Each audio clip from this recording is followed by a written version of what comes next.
Good morning, campers, and welcome to Midnight's Edge in the Morning. I'm Tom Connors. With me, as always, is the boss man, Andre. How you doing? I'm good, thank you. Greetings, everyone. Welcome, welcome. And we also have with us, as usual on Fridays, Mr. Kamran Pasha. How you doing? I'm doing great. It's a delight to be on here. It's always great to be on with this particular community. I've come to have great affection for the Midnight's Edge community. It's really a loyal group of fans. So delighted to connect with you. And we got a lot going on this week. It's one of those crazier weeks.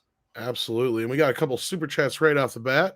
A pair of them from Legion Steve, welcome, who says, I saw Dune on the IMAX last night. Totally awesome. Kind of agree with you about the soundtrack. A few times I wasn't sure. Here's the second part.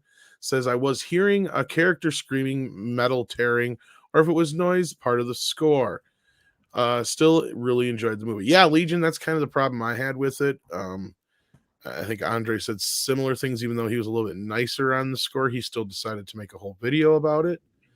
Yeah, exactly. This is the only time where I decided that this score is so well, people keep talking intriguing that it's worth a video of its own, and it's not necessarily a good thing, because I ended up with this score is he can say all he wants about it, but really it's ambient industrial.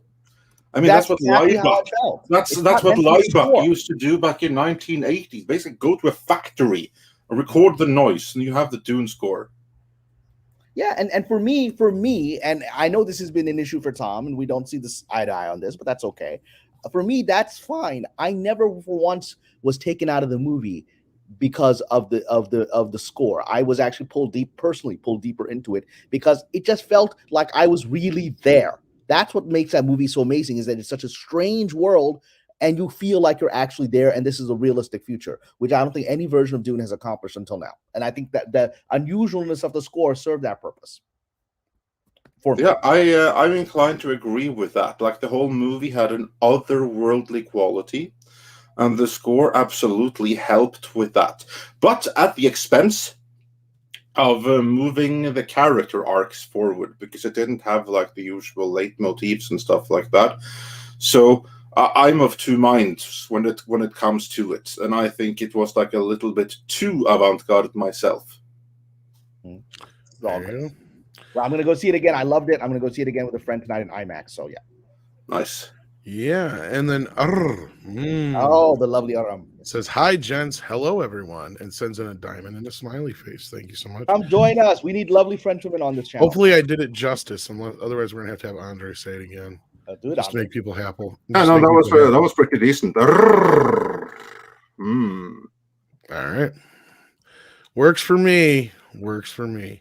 And then the chat jumped on me, so I don't know if this is the next super chat, but this is the next one I can bring up.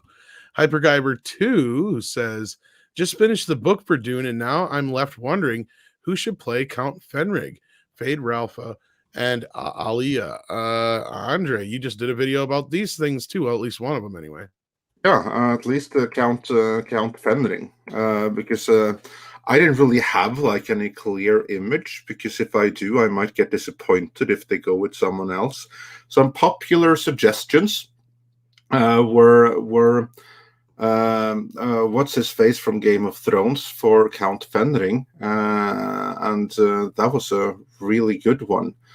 He who played Lannister, the Peter Dinklage. Dinklage, thank you. Yes, he would be pretty awesome as Count Fenring. And someone suggested Machine Gun Kelly for Feyd-Rautha, and I was like, that's insane. And then I was like, what? I can see that. Well, I could see that in David Lynch's movie. What? Ah, exactly. But anyway, I mean that's like a 2-hour stream just there debating like one casting choice. All right, so yeah, I don't really have any preference. I will say that Denis Villeneuve has knocked it out of the park with the casting more or less so far. So I'm looking forward to see who he casts. I'm more excited about is Fenring going to be in the movie at all. That I'm sure I'm not sure he will be, I mean to say. So yeah, we'll just have to wait and see. But I mean, it'll be fascinating. I think so far his casting choices have been solid, and so I'm going to be interested to see that. I really personally think the second movie is going to be even greater than the first, unless he totally screws it up, right? Unless he's totally screws up this whole thing and screws up his own vision. I think he's set this out really well, and I'm delighted to see what comes next. I'm delighted that we'll be getting something next. Yeah, absolutely. I mean, and it was inevitable. I mean, I think people were like, "Are we going to get one?" I mean, at the very least, at the quality of the film that we saw, merited a sequel. And I'm sure it's going to end up being profitable, and so we're good. Yeah. Let's hope. But I don't just want part 1 and 2. I want part 3 as well. So, or Messiah, as they'll call it. It'll be part 1, part 2, and Messiah. And I hope to see. Is there part 3? I thought it was only part 2. No, this movie, the first book, that's part 1 and 2. Yeah, and then they're going to go on to adapt Messiah after that. Yes. Well, I dare them to make Butlerian jihad, because then they'll have to use the word jihad, which they're afraid of using. Yeah, well, they better get over that fear real quick here. And then Script Doctor's in the chat. So hello, Script Doctor. How you doing? Hey, Script. Go ahead. Then what can we get up next here? Let's see here. Script, of course, reminds everyone to hit that like and share the stream, to which, of course, we agree with. And the next one is indeed Samurai Vader, who says, I saw Dune. Good movie, but lame IMAX experience. Oh, sorry to hear that. Well, there you go. IMAX experience. I mean, I guess I'll find out soon enough, but I mean, the visuals I saw seemed like they would be even better on a bigger screen, but we'll see. Yeah. I'm also seeing like a mileage may vary thing, and I think it has to do mainly with just the various theaters out there, because most people have had an excellent experience, but then some people are saying that the sound and the music was drowning out the audio. I think there are many projectors out there who aren't all that good at their job, since it's like digital. Then I would imagine that you do like a one-time setup, and if the person who did that one-time setup didn't do a good enough job, they might not have anyone in the theater who knows how to tweak it to get it just right. I was just talking to Mike Joseph, who was who joined me last night for 4K, or the night before for 4K for You, and he up until recently owned a theater, and he said that this very thing. He's like, the problem is there's not enough people in the industry who understand it. They don't have the people anymore. And this goes along with some of the stuff that, I used to say too, about why theaters experiences has gone downhill. And that is, they just don't have the money to pay these people anymore, and or aren't hiring them because they don't feel it's necessary. But it does matter. You should have somebody come in and calibrate things every once in a while. And that's what he said. Like, they don't have the people to come in and calibrate the sound and stuff like they used to, and it makes a difference. So if you're going in and all you hear is bass and, you're getting over, like people are saying their ears were hurting and stuff. I'm like, yeah, many said that. I had that a little bit too, actually. I mean, I thought the volume was too loud in my screen. Yeah, something's cranked up too high then, and that shouldn't be that way. Yeah. So I'm curious if that's the case. So. No, I think that all actually went down the drain with the switch from analog to digital. Okay. Because when you had analog projection, you had to have a projector, like a person, like a projectionist is what I mean, who knew how to operate that machinery. And that person also knew how to calibrate it. He knew how to get it as sharp as possible, but at the same time softening the picture just a little bit for the experience, and also how to adjust the volume and everything like that to get it just right. Whereas with digital, there's no need for those people who had that skill set. You just need someone to press play, if they can even do that. Yeah, a lot of it's set up through a computer. Freakadelix sends in $5 and says, if Phoebe Waller is to time travel, she's to stay out of Raiders Redux. That film's events would have never happened without Indy interfering. Interfering could only hurt. Well, of course it would, and we know this. That's the thing is they don't take that kind of thing into consideration. Well, but actually, the thing is, he's saying he's saying that film's events would have happened even without Indy, and he's correct. And this is an actually that's an argument that's been made. Yeah, and it's an issue that I've had a conversation with some close friends of mine who are screenwriters about this, and they're like, well, this is a very, they love the movie, but it's like it's a literally a Deus ex machina at the end, right? When because Indy doesn't do anything, and ultimately he's prisoner, and the Ark saves the day, right? And so whenever the Nazis would have opened the Ark, and had they brought it to Berlin and opened it for the Fuhrer, it would have gone that way, right? However, for me, the journey of it was that movie, because this is the first movie before we've established Indiana Jones as a character with other adventures and sort of the one where he goes to India, the second one was actually a prequel, right? So we don't know Indy yet. So the journey for Indy is actually going from a man of science to a man of faith. It's learning to have faith, right? He's a representative of that sort of the rationalist academic historian and anthropologist or whatever, and now he's being confronted by something that is beyond his mind. And so the moment, for me, the full character arc of Indiana Jones comes when he tells Marion to close her eyes, because that's him having faith that there's something mystical about to happen, right? Which is beyond his academic training. So it's actually a journey of faith, which I've always found very profound.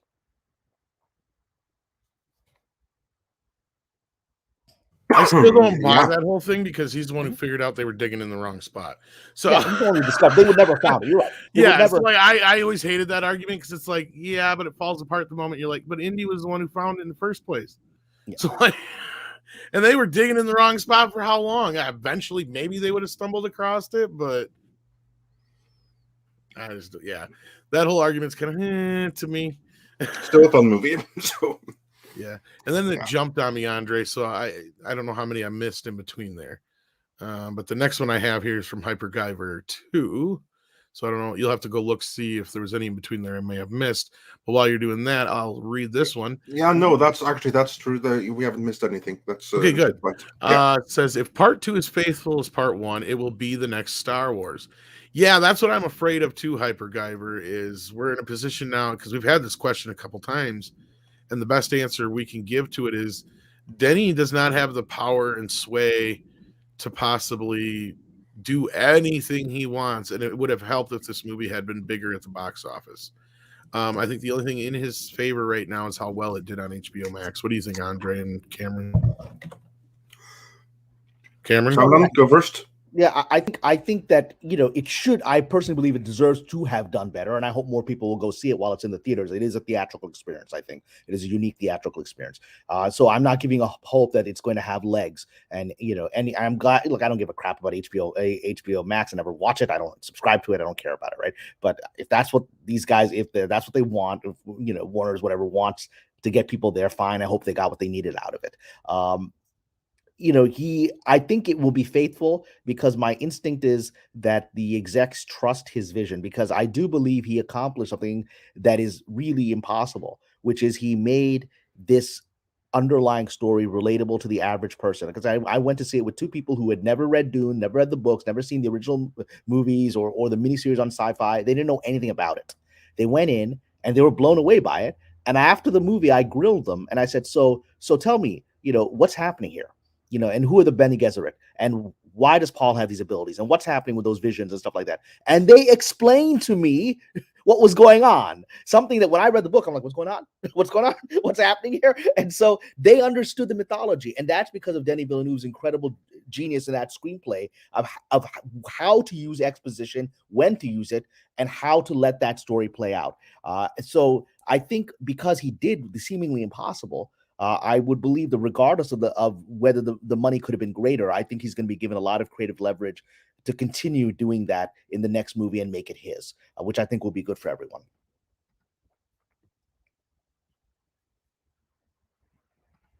And I'm inclined to agree with that. I also think that there may be some pushback to make alterations, but I think he probably can resist it, and I also think it's probably the people that are running the show at Warner right now. They're too busy updating their resumes, looking for new jobs, that they're going to have time to micromanage Dune. I think that's going to be very much on autopilot until Sastal gets there. I fully agree. I hope I don't get the impression that he wants to change it. I mean, he could have done anything. He could have massively changed this movie, and yet he remained really faithful. Yes, some people complain he didn't have this scene and he didn't have that scene and didn't go into the mentats. And I hope he goes into the mentats more as to what they are. We see them, we don't understand them in this movie, but in the next movie, which is fine. But he didn't create a new storyline. I mean, he could have. He didn't. He pretty much said that happened in the book. That happened in the book. I'm going to take that scene that happened in the book, and I think that's what he's going to do for the second half.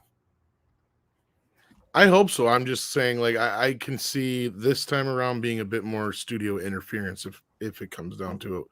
Could be wrong. Hopefully, they just let him go with what he had initially planned. Because I know it sounds more like it's still kind of up in the air whether or not he's going to do the third part, which is understandable. But I mean, that was his initial plan, and hopefully he gets to follow through with it. Bashy Washy says, or didn't say it, but he's now a member. Thank you so much for becoming a member. We appreciate that. Kai, it jumped on me here. Oh, darn it. Got all off StreamYards. Where'd it go? I probably lost it. Also, I got it right here. Kai Gabriel says for $5. Hey all, greetings chat. Buenos dias from Florida. Andre and Kamran, how would they pull off Leto the Second, especially later on when he shifts into a hybrid? Let's get there. The Dune journey continues for quite some time, right? And I don't know if this is going to continue. I'm not sure their instinct is to keep going forward, like into Dune Messiah and everything like that. The TV show that they've been developing for some time, and I met to potentially be a writer on the show with Legendary, about a year and a half ago, before all the madness started happening. That show is a prequel. It's set in the past. It's about the rise of the Bene Gesserit and the beginnings of their machinations to sort of use DNA and genetic manipulation to create a Messiah, right? And so that's, I think, going to be very interesting. But that's going to be going off and essentially exploring the past of this world. And I think that gives them a lot of freedom. If they find some of the subsequent Dune novels too unwieldy, they just keep exploring the universe once they've established it. Yeah, and I also agree. We have to get there first. So we'll deal with that when we get there. And if we get there, then hallelujah, that's what you call a luxury problem. Yeah. Absolutely. I agree with that. Then we got Etienne Felidor, who says Count Fenring, Danny DeVito, Emperor, Mads Mikkelsen, Fade Routha, AEW's MJF, or Brian Pullman Jr., Irulian, Charlotte Fair. Well, that is Etienne's choice there. I'm not so sure about the whole Danny DeVito thing, but the other ones don't sound too bad, probably. But that's the beauty of Count Fenring. I suppose you could go all kinds of different directions with the character. So. Well, I mean, I think Fade's got to be. It was interesting to cast like Sting in the right. movie, but Fade's got to be a really handsome, charismatic guy, and he's got to be someone that's really an equal to to Paul. So I think that's going to be a very interesting casting coming, because we need to have someone who's really we want to see in battle with Paul face to face. I'm curious, and I want to ask Andre this when he gets back here too. I don't think he's going to do this, but let's just say for the sake, just like an off chance, because this is a big cast. The Mentats kind of got the shaft in the last movie. So did UA. I mean, what if they turn around and they don't even bring in Fade? Like they just basically do Raban just doubling his Fade as well, right? Like they could just continue the storyline with him and not even bring in Fade. Somebody had mentioned that, and I wonder if they'll end up doing that. I mean, I doubt it. But I doubt it, because that would cause such an uproar, and he seems to be wanting to really make the Dune fans largely happy, even if there's always going to be. You didn't put that scene exactly. In, yes. I think that would be such a departure. But I can see it as the Raban is really shrink it down. Yeah, sorry. Yeah. Well, no, I'm sorry to interrupt you, Tom. But Raban is such a different character, and Fade. In the books, they're very different kind of personalities. Oh, absolutely. And so I wouldn't conflate them, and I don't see the reason to. If he's been thrown another couple $100 million, $300 million, whatever it is they're going to throw him, he can cast somebody and then give Raban a deeper character if he wants to. That's where my fear comes in, though, is since this movie was not as successful, I can see Warner Brothers tampering with it. I already feel like he was told and pressured that this movie has to be under 2.5 hours. Yeah. Or roughly 2.5 hours, because even though he says there's no director's cut, it feels like there's going to be an extended cut, because we already know there's scenes that are in the trailers that aren't in the movie. Yeah. If you've read the script, you know there's a bunch of scenes that are in the script that aren't in the movie. And that's I'll pay for the Blu-ray of a director's cut, and a lot of people will, and they know that. I mean, the same way that Kingdom of Heaven is a much better movie in the 3-hour director's cut Ridley Scott, where there's actually Saladin isn't this sort of shadowy figure in the background. He's a major character, as he should have been, and so that movie was correct in the 3-hour version and was false in the truncated version. And I think this isn't a false movie, but it can be even better with more detailed information. A big difference here, though, is it sounds like Denny had no desire to do an extended cut. He said he didn't like them. Okay. But the other big difference is, we know, like Lord of the Rings, like Peter Jackson shot knowing that he was going to have a theatrical cut and an extended cut.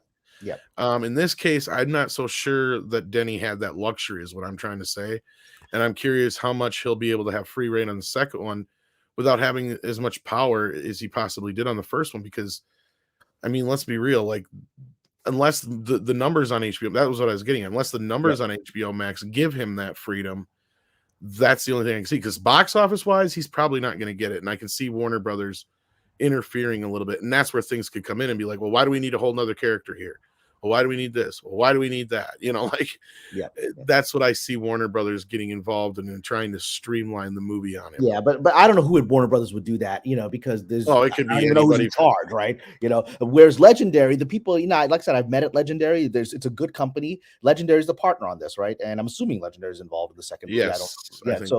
So everyone I've ever met Legendary reveres this property, and they are heavily involved in the TV show. So I cannot imagine that they would try to screw it up.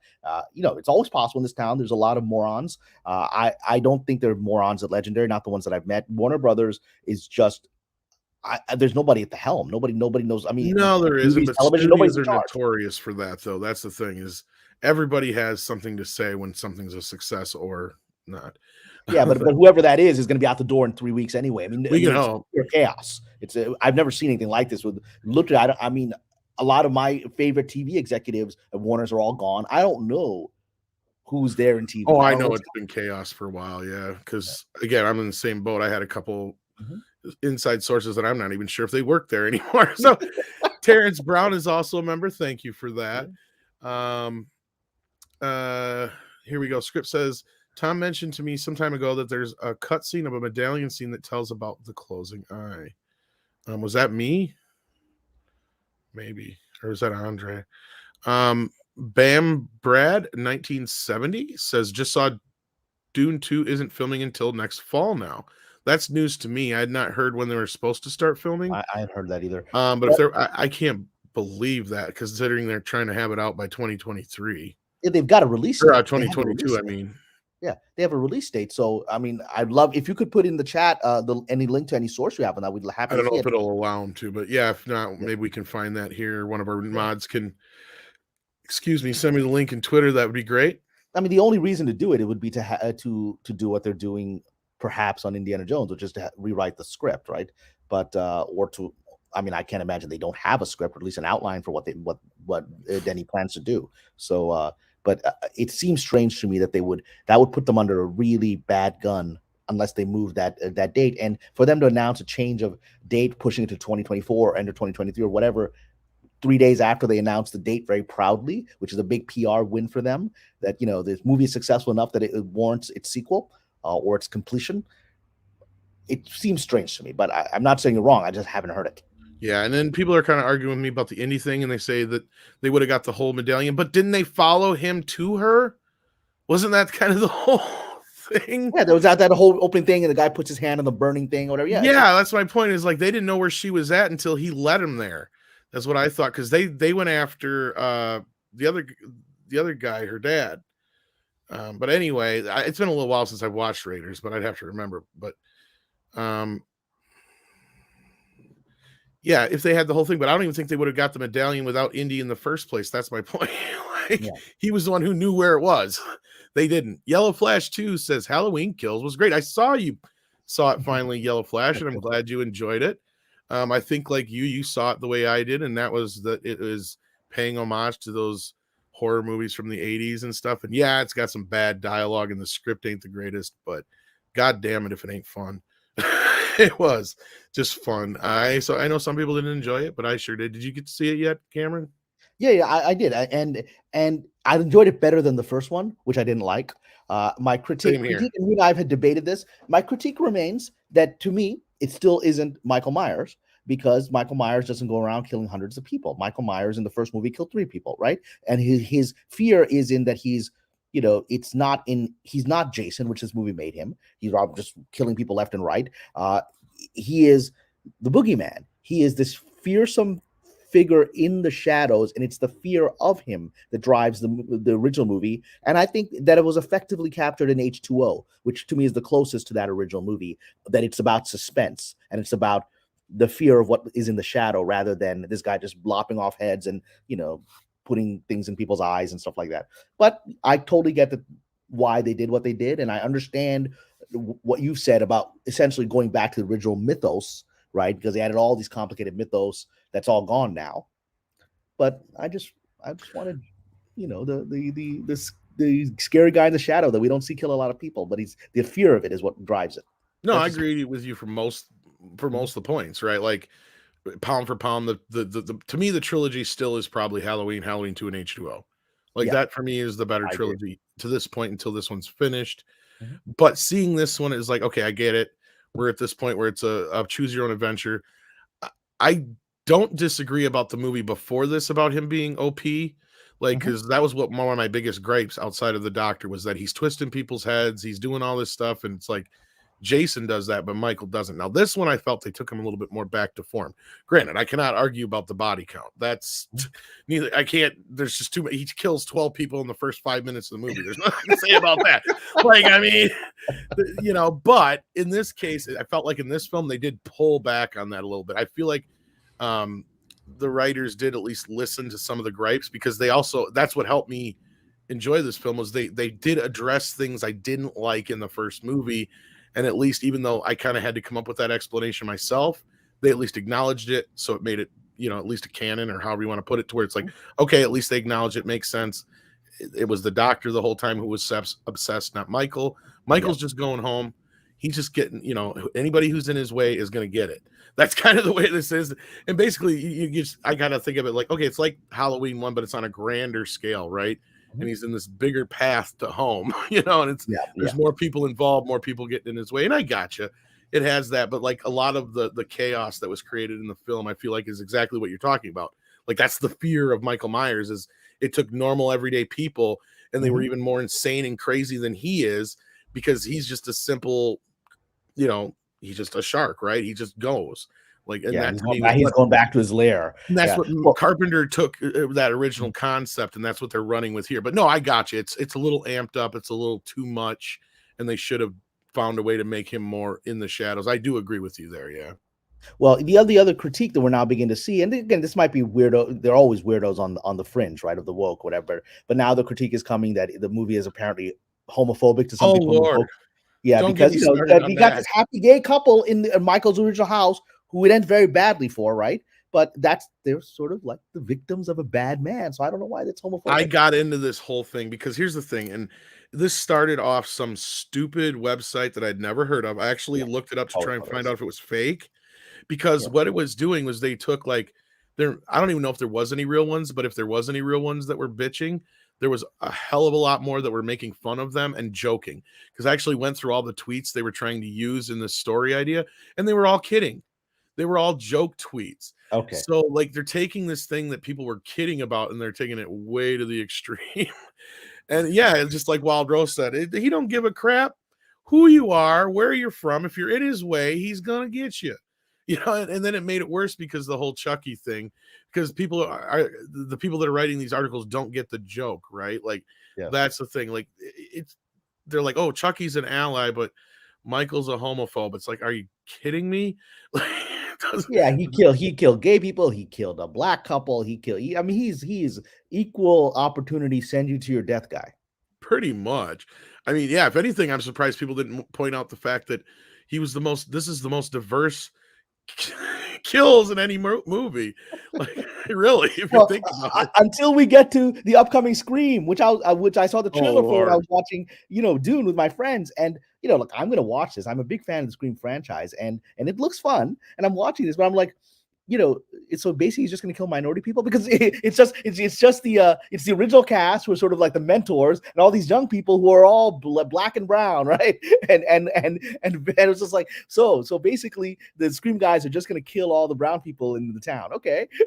Which is even funnier, because I heard part of the plot is that all these new characters have some attachment to somebody from the original film. Or even specifically to the killers. That's what it said in the trailer. Yeah, or somebody to the killers. Were two white guys. Spoiler alert: the killer was two white guys. So initially, how are they related to all these minorities? Yeah, well, it's actually 3 white guys if you count the killer from part 3, because that does reinforce the whole. Because before, we had back in the day when you go on forums and stuff, Andre knows what I'm talking about. There was tons of us who had this theory that there has to be a third killer. This doesn't make sense because there's a couple things that didn't line up. And we're thought, okay, so in part 2, they're going to let us know who it is. No, part 2 is this totally other thing. And then they got Kevin Williamson back around to it in the third film. And he claimed that was always kind of his whole idea. And it kind of makes sense to a point. But no, like you, I enjoyed the first 4 films. Andre fucking hates them. You don't like the original Scream, Andre? No, can't stand it. Okay. Yeah. I was watching it last night when I found out my channel got shut down, actually, which is ironic. I never get to finish a movie. I bet that made you scream. So, yeah. Oh, I screamed all right. I'm like, motherfucker. This is the process I'm still waiting on the one email. It's been a mess. I'm not even going to get into it all. But yeah, as of right now, Midnight's Edge After Dark is shut down for 2 weeks. And if it gets one more community guideline strike, the channel's gone. So yay. But we'll get into that in another. I hope I'm not. I hope I'm not. My loudmouth opinions aren't facilitating that problem. So no, there's people that want to. No, I think we accidentally anyway, with or without you. So don't you worry about that. No, I didn't. No, we didn't. I thought we almost skipped this one, but we didn't. We got it. Okay. Professor Gray says IMAX is mostly marketing these days. You see a film once, maybe twice in the theater, then for life in the home. So what will be the long-term impact? This is actually something that Andre's brought up quite a few times. Yeah. Yes. And here's the other side of this too, before Andre gives his side of it. The problem with IMAX in the US is, like, I think over half of them, if not more than that, aren't really true IMAX screens.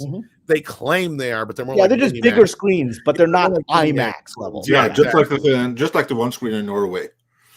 It's like that. But you always say this, Andre, with your point.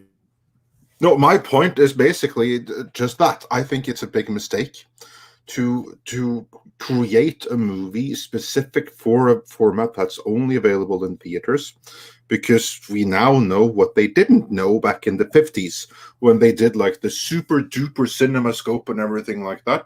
We now know that the movie is going to live, apart from like those 2 weeks, 2 months, whatever, it will live forever until they take it away, because they can do that with streaming. But in principle, it will live forever in your home theater.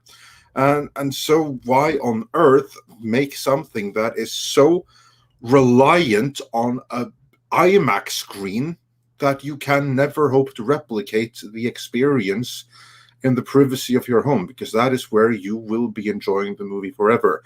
Yeah, you have like all of these these things that are huge. You see all the details. You have to look around on the screen, find what you want to zero in on and everything like that. All of those things, they're like microscopic on your own big screen TV, unless of course you have like your own projector and stuff with like 300 inch screen or something like, then maybe. But unless you have that, like, what's the point? It's only going to be detrimental for the longevity of the movie. So you'll be watching it in a way that's going to be detrimental with time, just so that the select people that are seeing it in IMAX could enjoy it that way for the 2 weeks of its initial release. To me, that's a very poor long-term investment into an art form. And an argument against that, though, Andre, and I do agree with everything you're saying, except for we've reached a point where, going back to our point earlier about how movie theaters aren't kept up like they used to be, The movie theater going, you're a fucking crapshoot every time you walk in that door. And not only that, it's gotten to a point where in most cases it's so easy to upgrade your home theater now to so much better than anything you're getting in your local theaters, even your mini maxes, even your IMAXs. Because even my experience watching the film was not on a big screen, and it's still the house for it though. What's that? If you have the house for it, that is. That's my point. Yeah, but see, I'm lucky enough to have an 82-inch fucking screen, and I've got a Dolby Atmos system, and I don't have a bunch of people I have to worry about, bothering with me cranking up the movie. So like I was able to experience it my way the best. And that's the other thing is if you're home, you can actually calibrate your own system. You don't have to worry about being at the mercy or whim of the studios.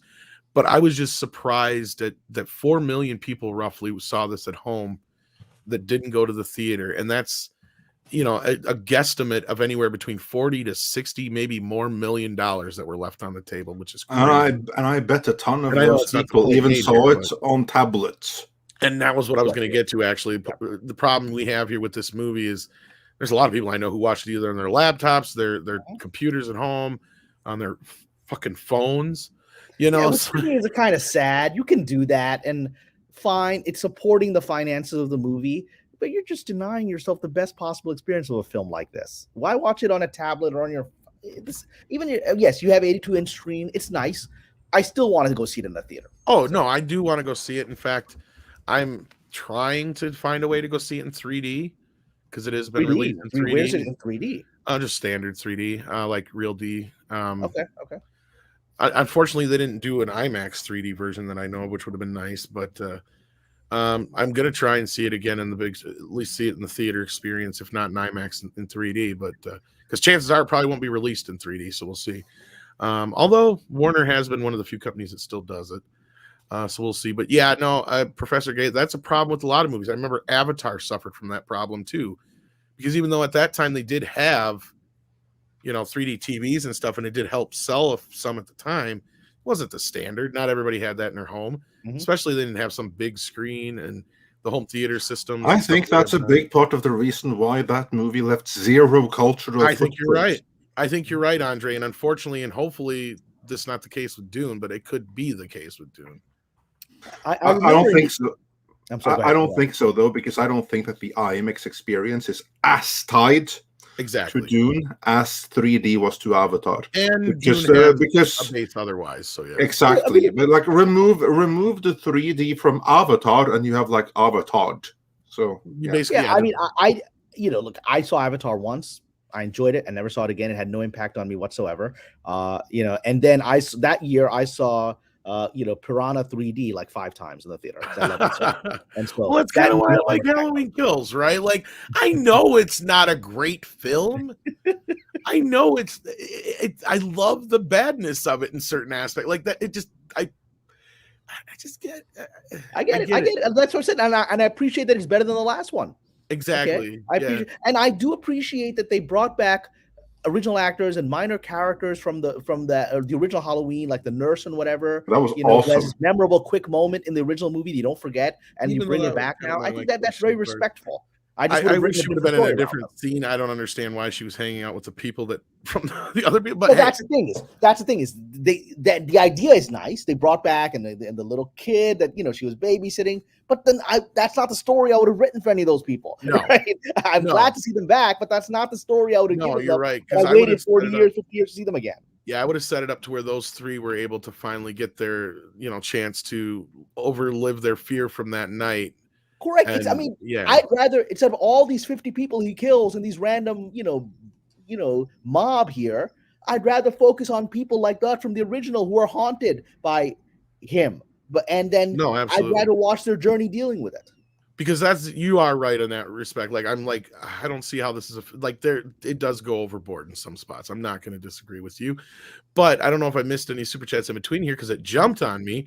But Yellow Flash popping back in and says, I don't like the family motive for Michael. Best thing about Old Man Michael is everyone gets the knife. Yes. Well, and that's kind of the whole point. Was John Carpenter was always upset with making Michael and Laurie have a familial connection. Mm-hmm. He regrets doing it, and that was one thing that they were able to do with this film, and undo, I should say, that he wanted.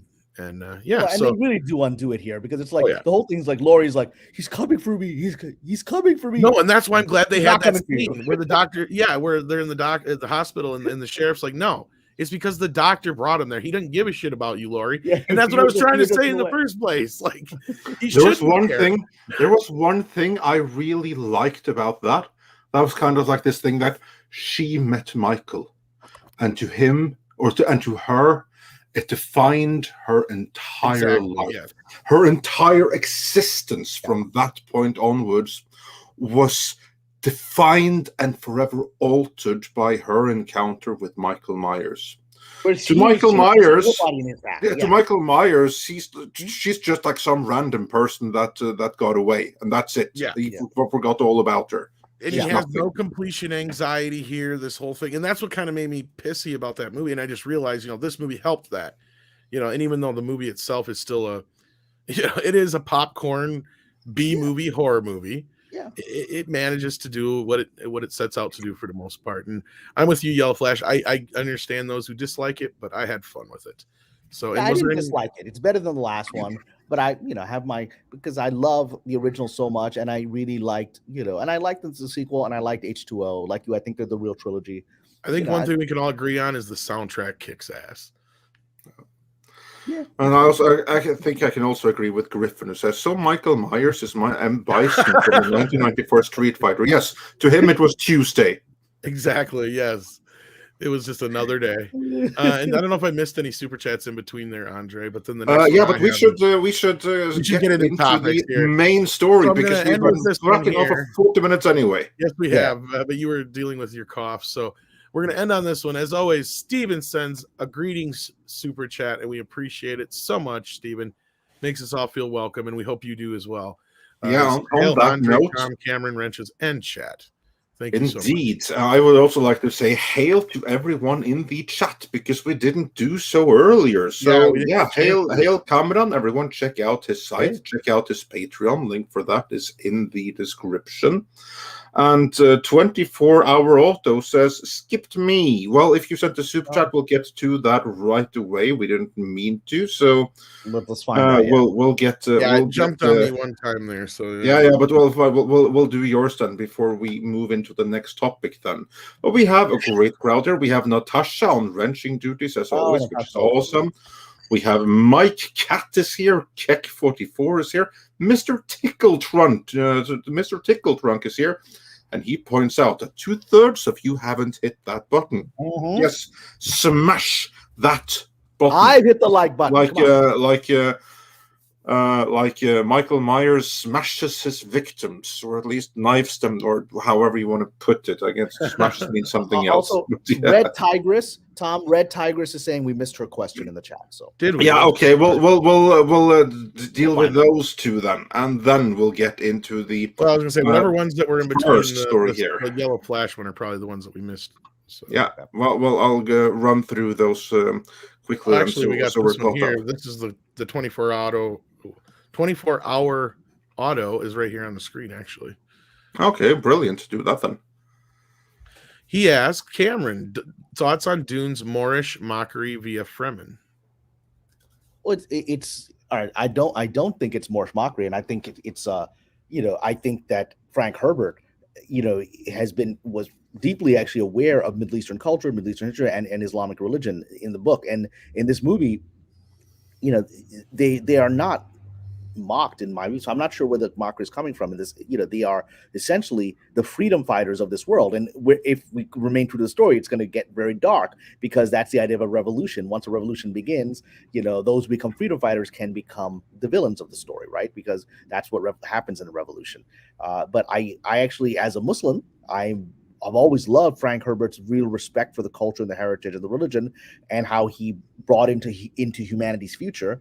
And I think this movie is very respectful of that. The one sort of quibble, if anything, I have in this movie about the Fremen is that, there's a teeny little bit of a white savior thing going on, because all the Fremen are like brown and black people, right? Whereas in the books, it's pretty clear the Fremen are of all ethnicities. They're just free men who won't accept the system of the empire and are out there on Dune, which is, if you think about it, the history of the Middle East. Arabia was why were the Bedouin and nomads and people living in Arabia, which is a desert? Because they were escaping the Roman Empire, the Persian Empire. They just didn't want to live into these. They wanted to be free men, like American pioneers, right? And so that was the entire galaxy. The people who wanted to be free would come to Dune or come to Arrakis and essentially live out there and escape the system. So the idea that it's just all brown people under the sun, I don't think that's true to the book. But let's see what the Fremen look like in the next movie. Hopefully it will be more accurate to the diversity of the galaxy. Yeah. And with that, let's run through some of those that we missed earlier just to get caught up here, and then we'll get into the main topics of today. Joachim Starik says for 20 Swedish krona, smack the like button like a red-headed stepchild. So, yeah, nice. And Old Redneck Nerd says, Dune, the heroes were diverse and multiracial. All the villains were white. Pretty woke. Now, I disagree, because it's kind of like that a little bit in the book as well. So yeah, you have like the feuding houses. So not going to get too much into that because we spent quite a lot of time on Dune already here. But when it's the source material, I don't think you can make that argument as easily. Lord Trinan says for $5, thanks for another great stream to listen to at work. Everyone, please subscribe and pledge to Kamran's Patreon. He offers consulting services too. Well, thank you, and that's very gracious to say. And I just started offering writing consulting services essentially a few days ago, and I've been flooded. And thankfully, everyone who's reached out to me is actually has really good scripts and books and other stuff. So at the end of when I'm here, I'll talk a little bit about that. But thank you for letting people know about that. My Patreon has been really life changing for me. I've interacted with a whole new community in the last month. It's remarkable.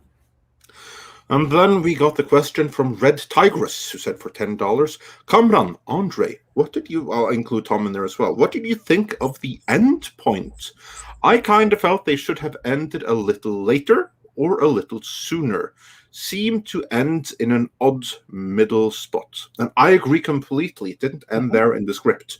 So, but that's one thing that I really appreciated with how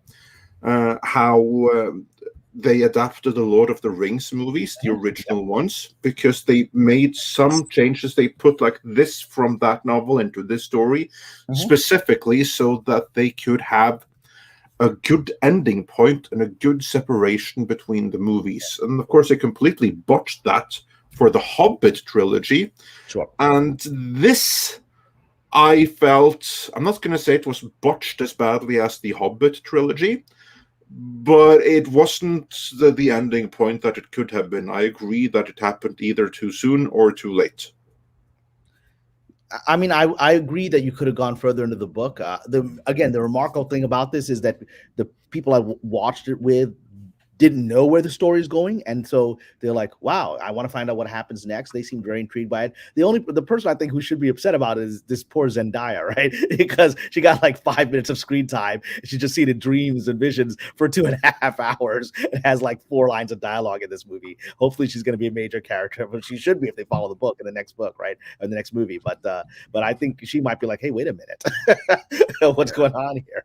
So. Well, I think she may not have worried about my opinion on it because she's probably heard it already. But so the short version is I think Denny had always planned on ending it here, and I think the extra scenes were put in the script. The more I think about it, so he had the padding for part 2, like all that stuff was in there and shot. Probably he's just saving it for the second part so they can have that time jump, right, and it looks more realistic.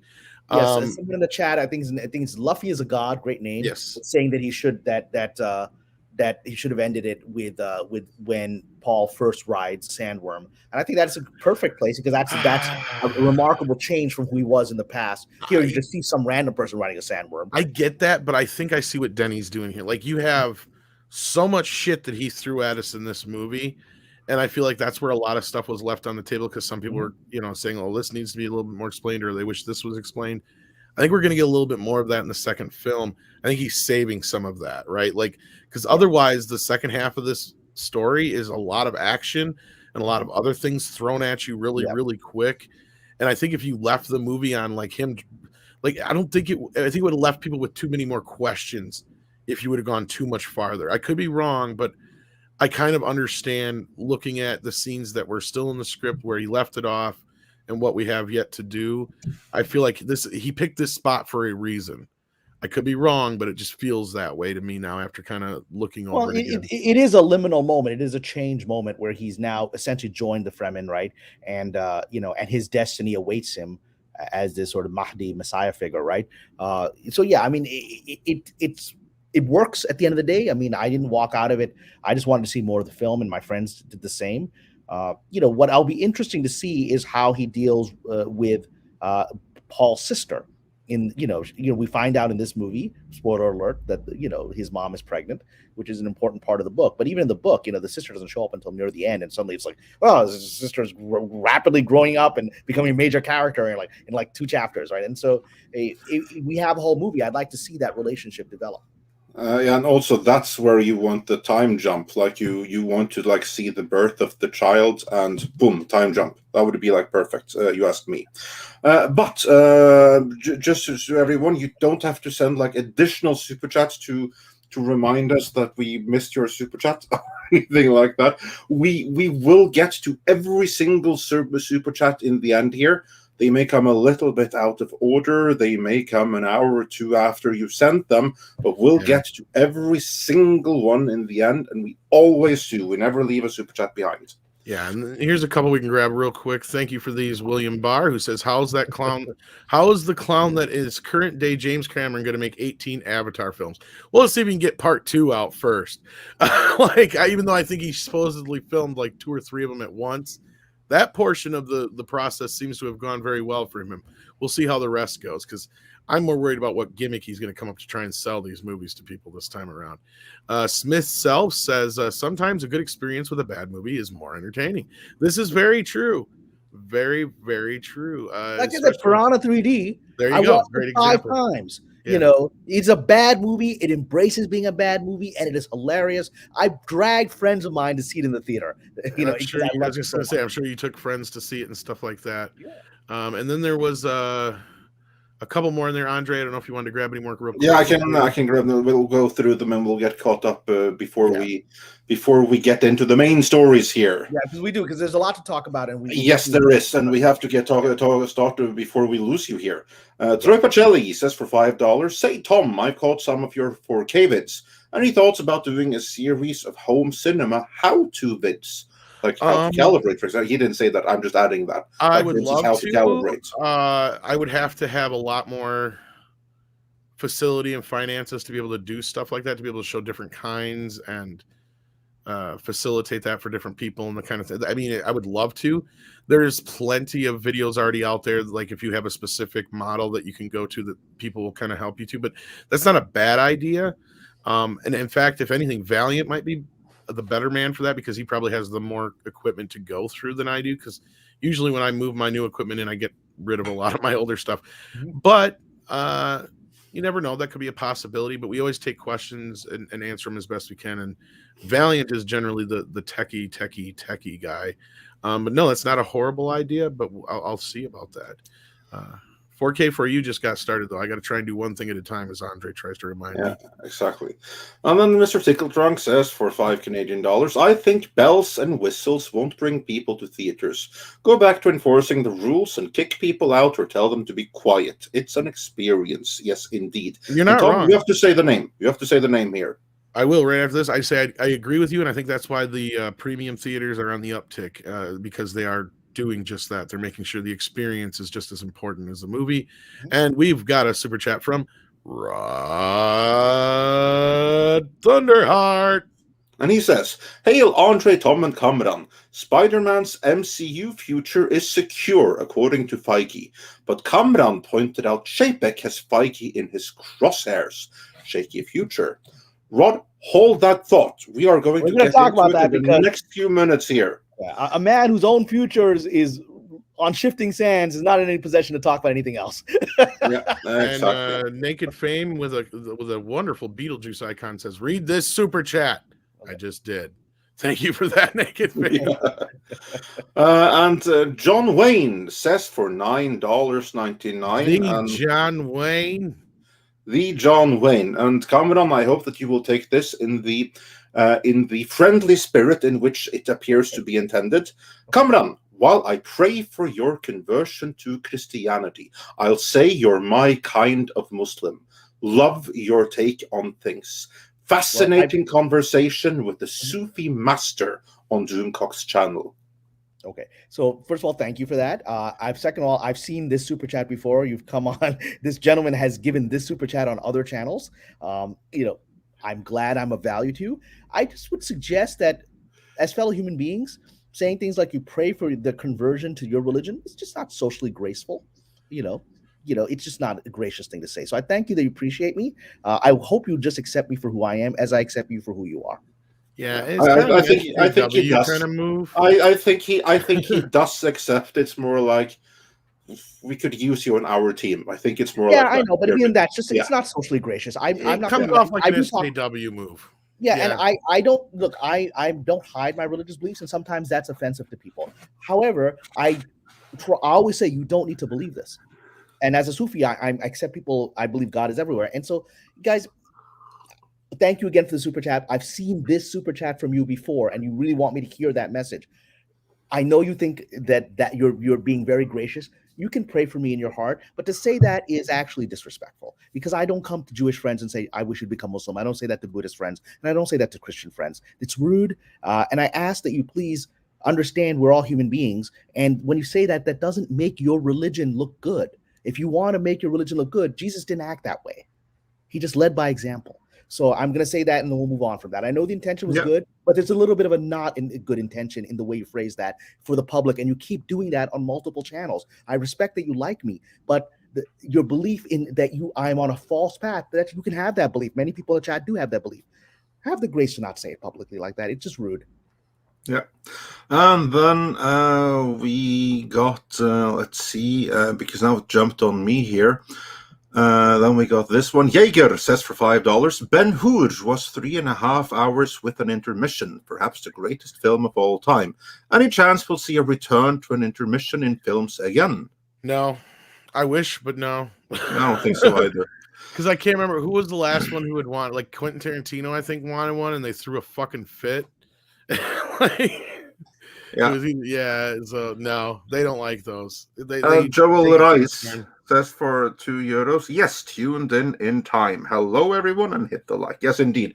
Yeah, and you did tune in time because we're unusually late today, and we're gonna jump into the main topic right now, because now I do believe we are caught up here.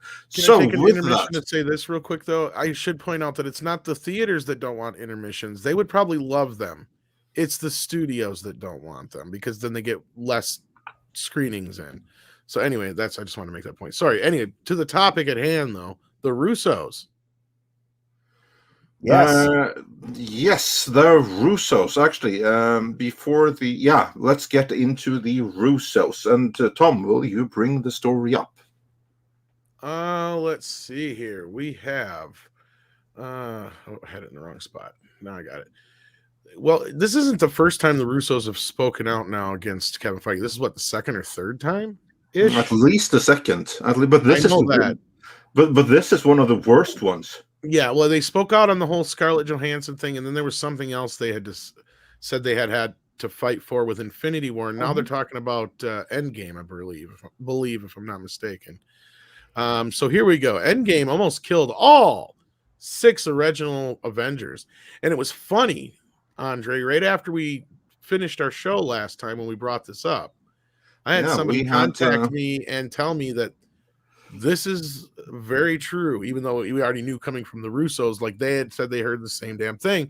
And it reminded me of that interview roughly around this time when Kevin Feige was like, oh yeah, we can completely replace all these characters with new younger people and blah, blah, blah, blah, blah, blah. That, I think, was his fucking plan from day one. I think so too. I'm beginning to think that Kevin Feige may have gotten a lot more credit that he deserves for the success of the MCU and everything. Now, I'm not saying that he doesn't deserve any. I mean, obviously, he's done amazing. He has done what no producer has done it before. But for much of the build-up, he had some unsung heroes with him that guided him the right way. Much the same way that George Lucas kind of like took the credit for the original Star Wars, but in reality, there were other people there that offered some pretty significant help along the way. And the moment that Lucas got rid of those people and he was left entirely to his own devices and his own vision, he did the prequel trilogy. And now, after Kevin Feige got rid of everyone that could oppose him or try to keep him in check, we got what many disaffectionately are calling the MCU. And that appears to have been like the plan for a very long time. And this is kind of like what the Russos are saying here. They're basically saying that, yeah, Kevin Feige, he wanted to kill them all, and he wanted to go in new, diverse, more exciting directions that audience presumably would flock to. Now, Kamran, was there any particular part of this article that stuck out to you that you really want to highlight before getting into why is this out of the blue coming out now? I gotta acknowledge this one on screen real quick. All new, all different Feige. Festival Live Gaming. Thank you for that. Sorry, Cameron. Go ahead. No, it's all good. What I would like to acknowledge is the very fact that it come out at all. We're going to talk about why it's coming out now because there's a reason for that. But the very fact that the Russos would ever say something like this and say this in public, is shocking because it violates sort of Hollywood PR. It is an aggressive act. It is an act to embarrass someone who was one of your bosses, right? Because the fans generally didn't respond well to that information. That most people didn't say, oh, wow, I wish Feige had done that, right? I wish they had killed off all the characters, right? All the main ones we cared about. I wish the Hulk was dead. I don't think most people want that. And so when you reveal something like that, its intention is to make someone look bad.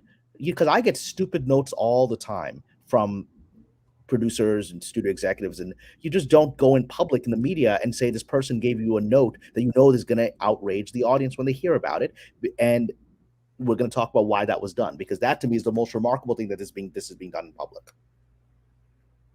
Yeah, and it's not the first time either, because like they came out and they trashed the Loki series before.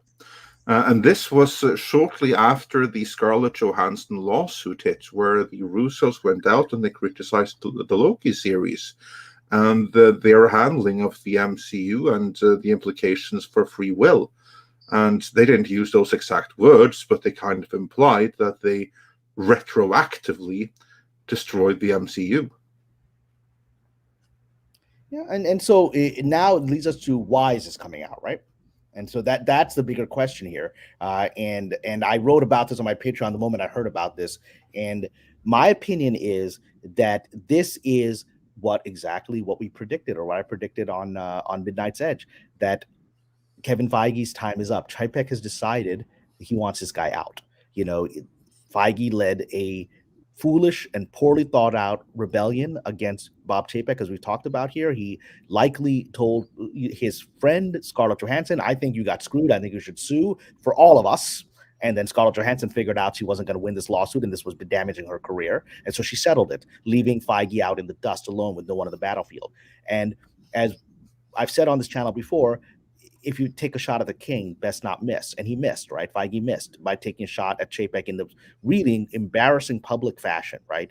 And so what I'd stated was that we will just soon discover the future of Kevin Feige, because the moment, literally days, maybe within 48 hours of Scarlett Johansson settling her lawsuit with Disney, Feige comes out in public and on media and says, says gracious things about Bob Chapek and how he's a great guy. I said that he's underrated, which probably was a genuinely held opinion. Yeah. So and he was underrated in the sense that Feige's like, this guy outsmarted me. I didn't see that coming, right? So yeah, I underrated him. and so there's truth behind the words of what's being said here. But he was trying to do an olive branch to make that public comment. He didn't need to make any comment. That was a lawsuit between Johansson and Disney. He inserted himself publicly right afterwards because it was about him. And then he essentially offered an olive branch, but you don't try to stab at Caesar and then offer an olive branch. It doesn't work that way. And so I said, once you do this, Chapek is never going to trust a character like that again. That guy really embarrassed him, and Chapek was able to get it back under control and turn the tables. But if I'm the CEO, I'm not going to let that character stay in that position to do that again and give him time to create new allies. I'm going to get rid of him. So I said at the time on Midnight's Edge, I said that we'll know whether Chapek is going to accept his olive branch or not very shortly, and we'll know if as is likely that Chapek will say this guy's going to go. He's going to start doing what Chapek has done all year, which is use the media to make his adversaries look bad. He did that very effectively against Kathleen Kennedy and shut her down, right? And now this guy is Feige is now the next, person. And amazingly, then within a few days, we've got now the Russos. And so Chapek is going with big guns here. The Russos, they're very well-respected directors, beloved of the fans, and they came out and publicly sided with Bob Chapek during the Scarlett Johansson lawsuit over the summer. So they'd already knew where their bread was buttered, and so they had publicly come out. And so for them to say, knowing exactly how it's going to be received, that there's going to be videos like this being made, they knew exactly what was going to happen when they made this comment that your beloved Kevin Feige wanted to kill all your characters, fans. That's an effort to turn the fans against Feige and to end his myth. His myth, which there's probably a lot of truth to that myth, that he's a genius guy who took this property and created a very successful decade-long franchise out of it. Not every movie in Marvel was great, but most of them were very good. And that's a track record that nobody can deny, and I don't deny it. But in the last few years, something has happened with Mr. Feige's focus, and I've stated it's because he finally entered the club. He's an outsider to the club, and he finally entered the club, and let's just say a lot of things happened around the time of Captain Marvel where his focus moved away from the consumers towards becoming, the great Kevin Feige studio head who's got lovely actresses that he needs to cast, right? And so suddenly his attention went to other places. So, and apparently the point of this article is that it's revealing that his attentions and intentions were wrong at the most pivotal moment, which is Endgame, and that he had bad ideas. So whether he had been a genius before, he had derailed himself already. And the Russos clearly, I could tell when I watched Endgame that the Russos were pissed off at him. I could tell then, before all of this politics. It's because when Captain Marvel, this strange character that suddenly got all this attention for many inexplicable reasons, was inserted into this movie, the characters in the script mock her. They mock her and say, who are you? Where have you been for all this time? You're nobody. You're not one of us, right? The characters mock her. And then Thanos punches her in the face and knocks her out in the final battle for all of her great superpowers, right? That was intentionally done in the script. And that said to me as a screenwriter watching this, these guys are pissed off at him. They never wanted this character in the movie. They're making that clear to the fans. So these guys, Russos, are very confident people. And I could tell then that they didn't like where Feige was telling them to do, and that they've become so vocal. There are some people I'm hearing, and it's just rumor, and it may or may not be true, but it's certainly plausible that they certainly want him out, and they're facilitating Bob Chapek and doing this kind of thing. Some people are suggesting, well, do they want his job? I think it's not impossible. I don't think they're like Jon Favreau. I don't think Jon Favreau wants to run Lucasfilm. I don't know that these guys wouldn't mind running Marvel. I don't even know if they necessarily want anything to do with Marvel again, but I think to be in Chapek's good graces, I mean, I'm sure if there's any other project they'd like to work on at Disney, that's the plausibility. Because going back to the timing of all this, it all seems to line up with the ousting of Perlmutter and the way things went with Captain Marvel and so on down the road. Like I said, I think ground zero for this was that whole thing. We talked about it the other day, Andre. Go ahead. I think that's probably what you were going to get to, but yeah, that's absolutely one of the things I was going to get there. I lost my train of thought a little bit, but yeah, that kind of was like a ground zero, because that was the moment when he ousted Perlmutter, or when he got Bob Iger to oust Perlmutter. He didn't just oust Perlmutter; he ousted the entire story group. So it was just Feige and Feige alone. And that was when we went from adapting all of the great storylines in Marvel Comics history to the most recent runs that nobody likes, that can't sustain an audience. That's kind of like when that happened. And in terms of like his myth, yeah, I would say that's also like the moment when George Lucas went from having a team that could keep him in check and elevate his ideas to letting an idea man in need of being kept in check run wild. Yeah. So but the bigger context of all of this is that all of this is coming out of nowhere for no reason. Nobody's talking about Endgame. Why is this coming out, right? It's coming out because this is part of the decapitation move. Chapek has decided this guy's out. And part of that, so we're seeing Feige is literally being told it's time to go and we're going to publicly humiliate you. So this is the beginning of something. If Mr. Feige doesn't reach some kind of settlement as Miss Kennedy did, right? Then it's going to get worse. There's more and more stuff is going to start coming out. And, I think there is another reason for the timing right now, if I may. I think it obviously has something to do with the Eternals coming out right now. That instead of you have the usual praise of wow, another masterpiece and another triumph, and no, you have lukewarm reviews.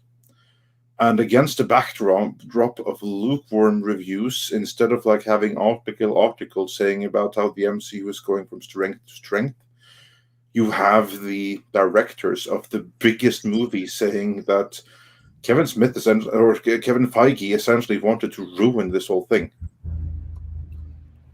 Well, that's not a great conversation going into Eternals, and it's going to get extra eyes on it because another Marvel movie is about to be released.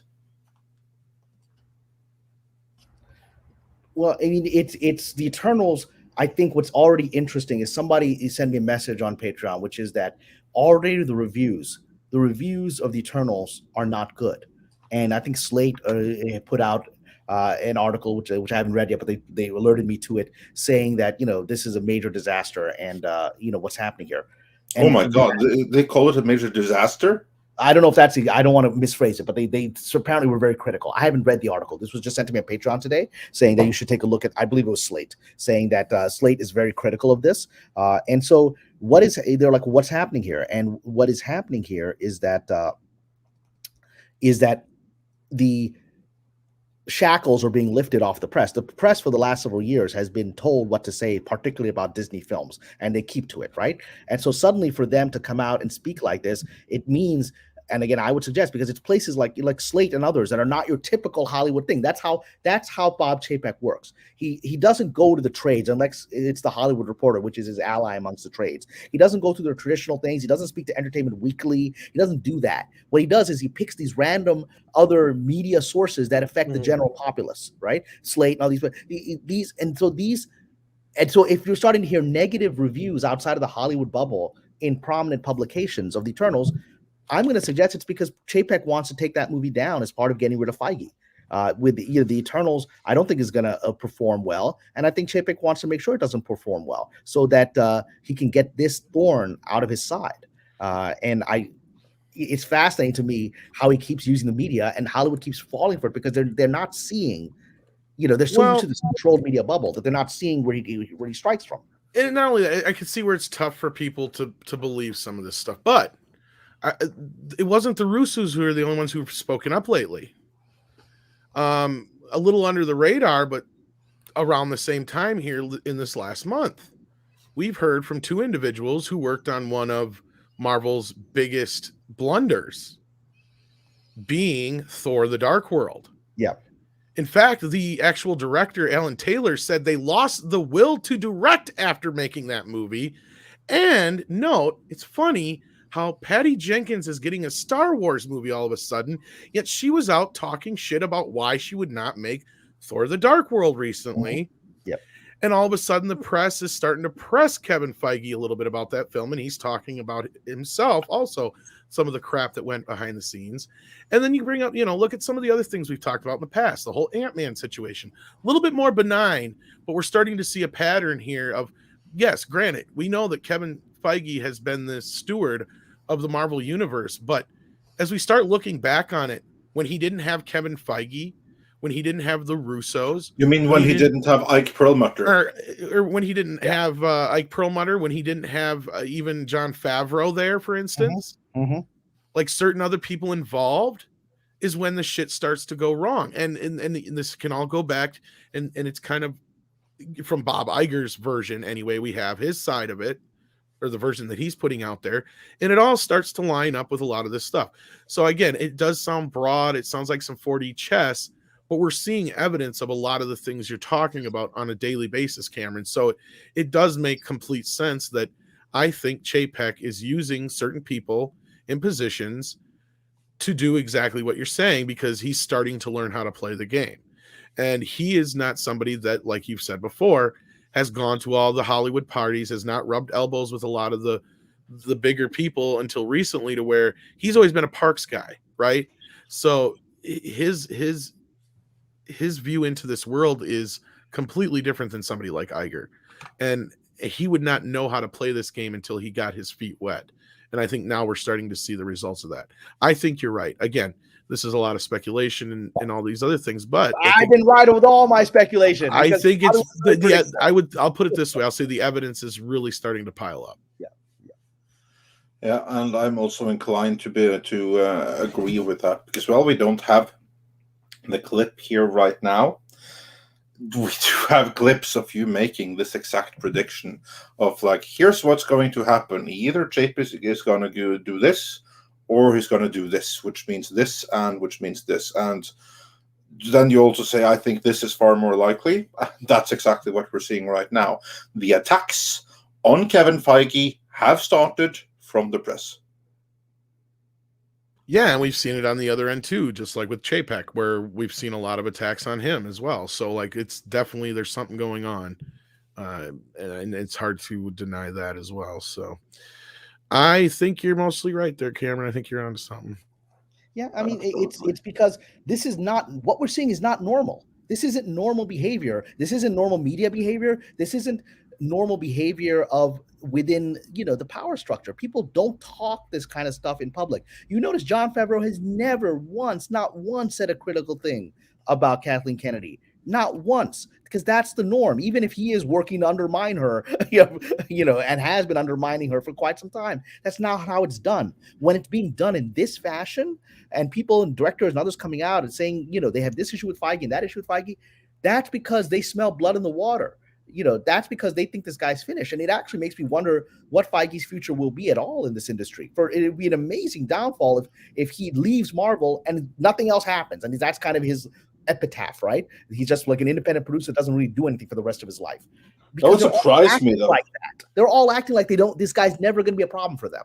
It feels like he's finished. It feels like he's been blacklisted by some of the most powerful people in this town, for these guys to think that there's going to be no retaliation in their careers, that this guy's never going to be a problem for them. Yeah, because because I would imagine that the Russos, they now have some of the biggest or multiple of the biggest movies of all time under their belt. Yeah. And they also must know that, they're probably going to have decent careers, but they're never going to have anything even resembling the Marvel movies again, unless they keep on making them. Well, and I think the biggest spot of evidence we've had now is that where Kevin Feige just basically said in so many words, he underestimated Chapek. I thought that was brilliant wording right there. Like, I couldn't believe what I read when I saw that. He underestimated Chapek. Which means he basically is like admitting to everything we've been saying all this time, which is kind of weird. Basically he's admitting, because the context, to be clear though, there's a context here. Yeah. And the context was that I didn't think that this guy knew how Hollywood worked and that he could do notes and stuff like that, but he's actually learning to provide good notes and everything, and he's starting to be someone to take seriously. So I admit that I underestimated him. He was obviously speaking in code talking about something else entirely than what he was really talking about. Yeah, and that was the olive leaf saying, "Look, you're right. You outsmarted me. You chess gamed me. So let's be cool from this point on, boss." Nope, no, boss, it doesn't work that way. It doesn't work that way. Even if you acknowledge that you underestimated him, you're finished. You're not going to be able to survive this. And it's a kind of tragic thing because I think he has left behind for us fans a really wonderful legacy. And the way this has played out for the last few years, starting with Captain Marvel, when we're all like, what's happening here? What's happening here? It's tragic. And I think it's a loss for everyone that he went down this path. Yeah. I just think it's like tragic because the MCU was so good. And I've praised it so much. I praised Kevin Feige so much, but it really has lost its way. It really has. Yeah, and I stand by that. The fall happened before Endgame. Many people say that the MCU ended with Endgame. I disagree. The MCU ended with Infinity War.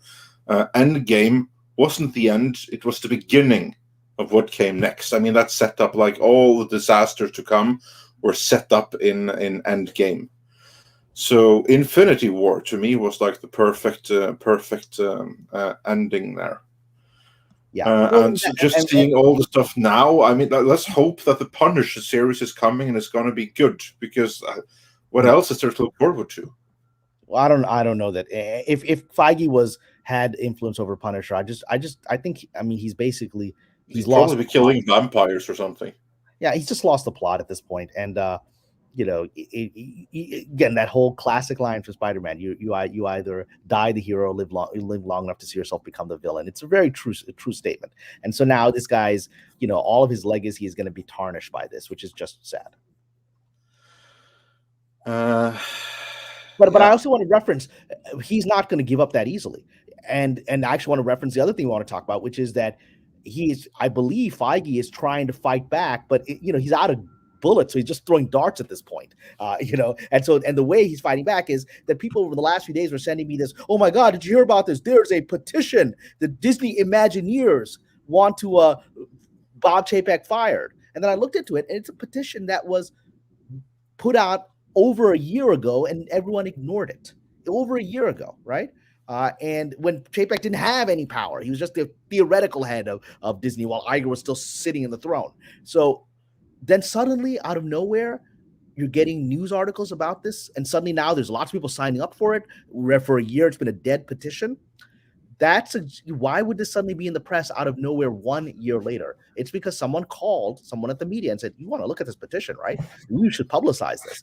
And I think that someone is Mr. Feige or someone who supports Mr. Feige. And this sort of is their last effort to try to fight back at Chapek. But, that to me is the weakest sauce of all. If you think some online petition from a year ago is going to topple. By the Imagineers. Like, whoa, that's so impressive. That's really going to rattle Hollywood. Yeah, but it is. But the fact that it was done, essentially right after the Russos made this comment.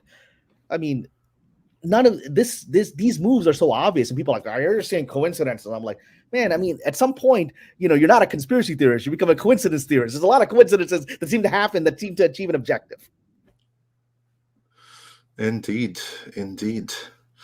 It's very, very interesting to see how this continues to play out. I mean, I have to say it's like much more interesting with the drama behind the scenes at Disney than anything that they currently put out on screen, however tragic that may be. It is nonetheless how I feel here. And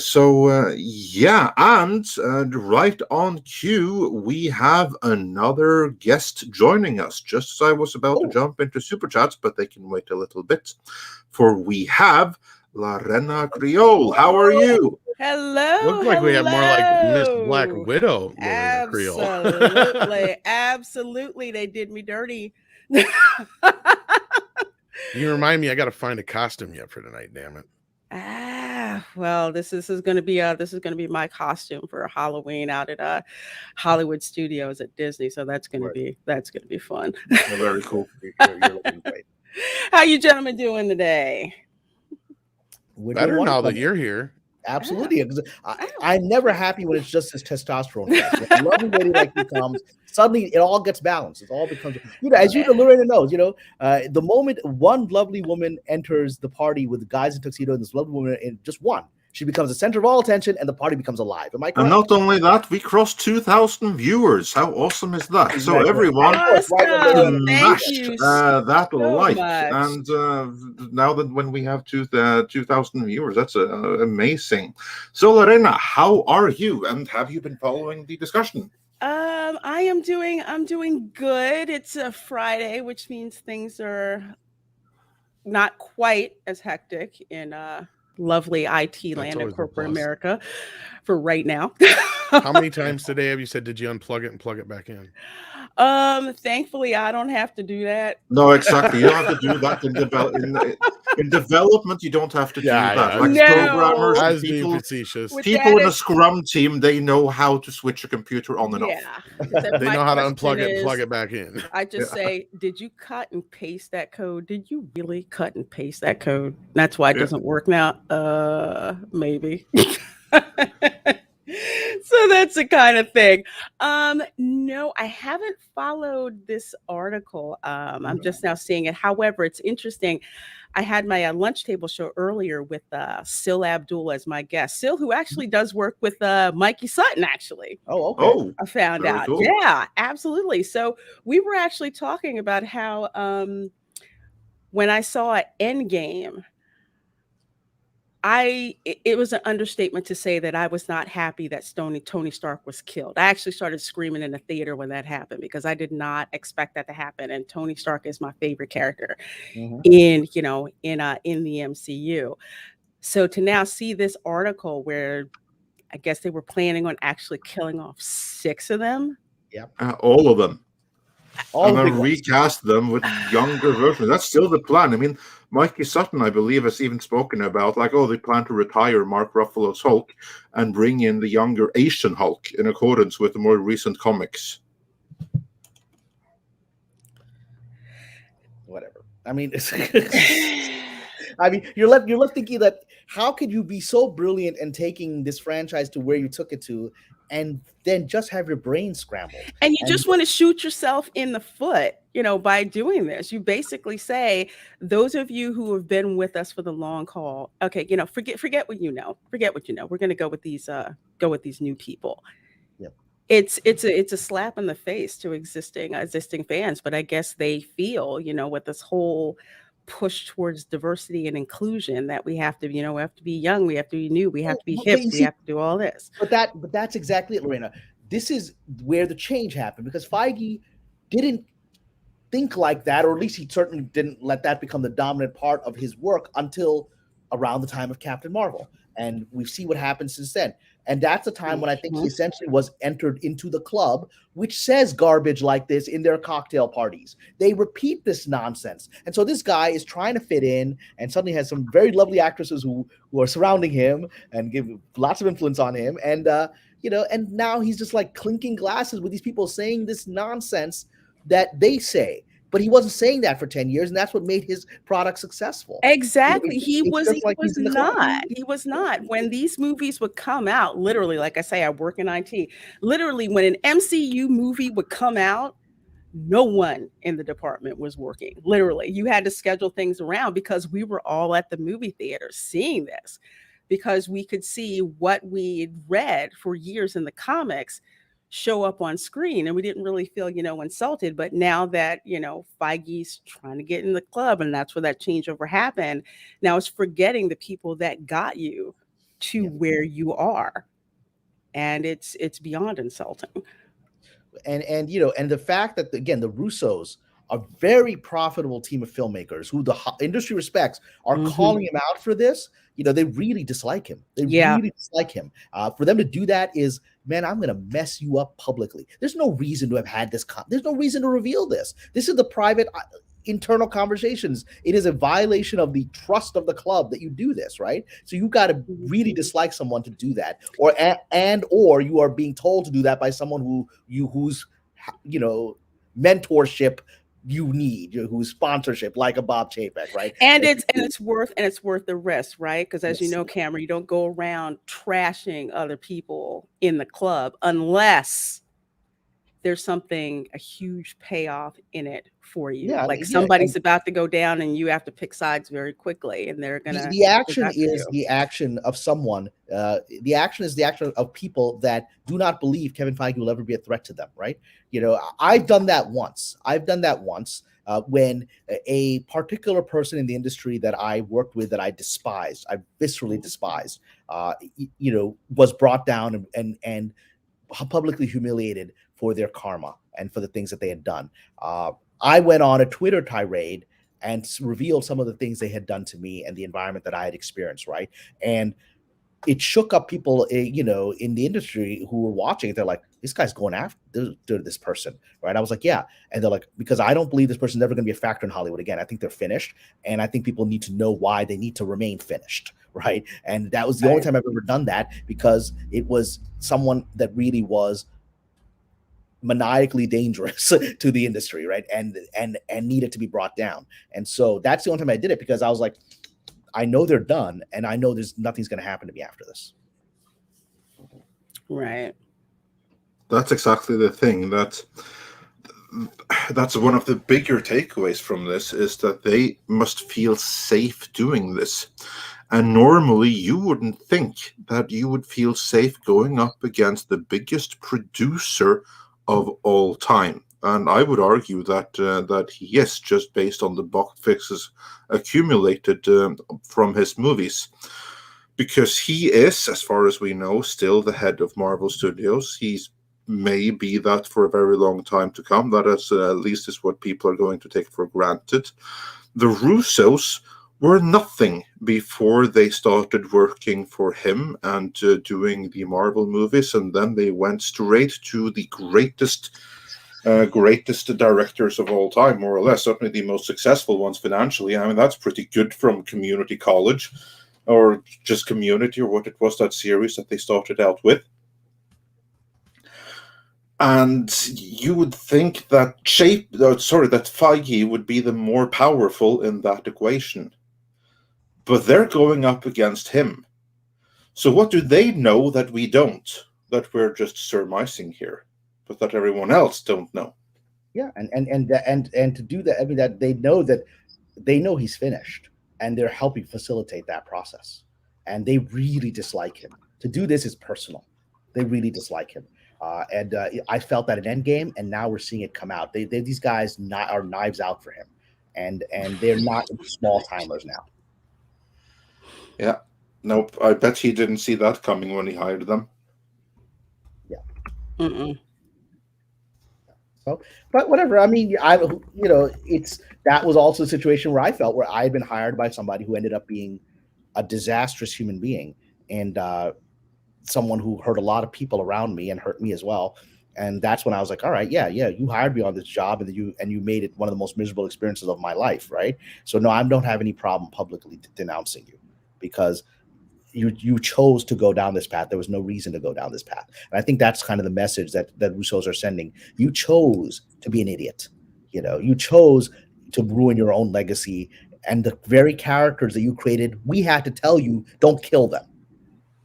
You have to have such an incredibly misguided ego to take these characters that you made beloved and wipe them out. That's madness. It's the madness of King George kind of stuff, right? And so they are calling him out for that, because they took it very personally. I know I took it personally, just as a fan, when I saw that happen, on screen. That was just not something I expected to happen. No, an Endgame does feel like a chunky mess in some spots. Don't get me wrong. I mean, again, that's the norm. Everybody it's a pretty synonymous film with being one of the worst follow-ups in the Marvel universe. A lot of people were let down by it. Yeah. But even I was somebody who was a bit more of a defender of it, because after the first time I saw it, the second time I saw it, I enjoyed it a little bit more. Maybe it was because I had so many expectations going into it the first time. But again, I cannot deny that it does feel like there's something there that feels like it was a battle, right? Like, and not on the screen, but behind the scenes. Well, that's all. This was, yeah. We can tell there's battle, right? And while we heard the whole Captain Marvel story about how there was that, and then there was, and I swear, I don't know if anybody else remembers this. I don't know if the game ever got released, but early on there was a game that was a tie-in to a car tie-in for a promotion, and there's a completely different scenario in that game than what happens in the movie as far as Tony Stark getting saved in space. In the video game, it's Rocket Raccoon who saves him. And then in the really, in the movie, yeah. Wow, okay. Yeah, see, so like that goes along with a few other things that like I feel like were changed that had to do with Captain Marvel specifically, because we kept hearing a resistance from the Russos. They were being forced to force her into the movie, basically. And it makes sense, Tom, because when I saw that and I saw that scene, I'm thinking of all the people to rescue Tony Stark, Captain Marvel. No, the whole game was like this whole thing where you got to go through this whole ordeal to get to him, because you got to go up against some resistance. I can't remember who it was that Rocket was fighting, but he run into some trouble and on the way to save them, and that was like the whole game. But I don't think the game ever got released. Okay. I remember seeing like gameplay of it, like a video, like a preview of it and stuff like that. And it was tied in with this promotion they were doing with a car company. And I can't remember which one, it was Audi or something like that. But yeah. Audi would make sense, as you always saw Audis, at least in Iron Man, and you did see it in Endgame. He's always driving an Audi type car. Yeah. So then, like War Monkey says, so either Captain Marvel can teleport across time or space, or she could somehow air into space. Yeah, that's what would make sense. Like, yeah, at least the version I saw early on made more sense because it was Rocket Raccoon saving him in his ship. Yeah, in the ship from the Guardians of the Galaxy. Yeah, but she descends like this holy angel. Yeah, I'm just like, who? I think I actually said in the theater, who is this chick?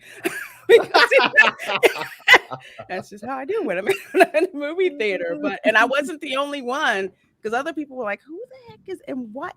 Yeah, I could have done without that part.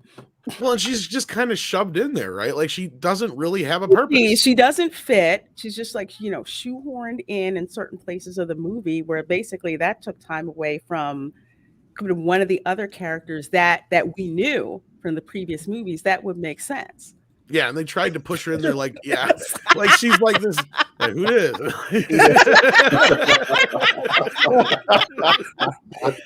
Oh, somebody should meme that. Holy crap.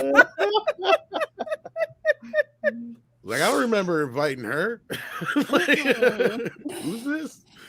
Alien lady? Oh yeah, let's just trust her. Remember when like that post-credit scene came out, implying that she would I think, which movie was it? I don't know. There was some movie where there was like an showing with her showing up, and like no one liked it. Like there was no excitement, and she looked like it was a movie moment. It was like they cut behind, and she's standing behind them like Michael Myers. Like, where the hell did she come from, right? I know she was in the post credits in Shang-Chi, and no one really seemed to care she was there. I'm just pissed because she took time away from my trash panda. I love Rocket. He's the best. But yeah, like why do you have some sort of thing? He called me trash panda. And he called me a raccoon. I don't know. It's unbelievable, like how badly they've managed to botch the biggest film franchise of all time. We said that about Star Wars. I said about Marvel. Yeah, it's funny. I saw a review of Dune afterwards, and it said, "Here's my review of Dune. Denny Villeneuve should have directed Star Wars."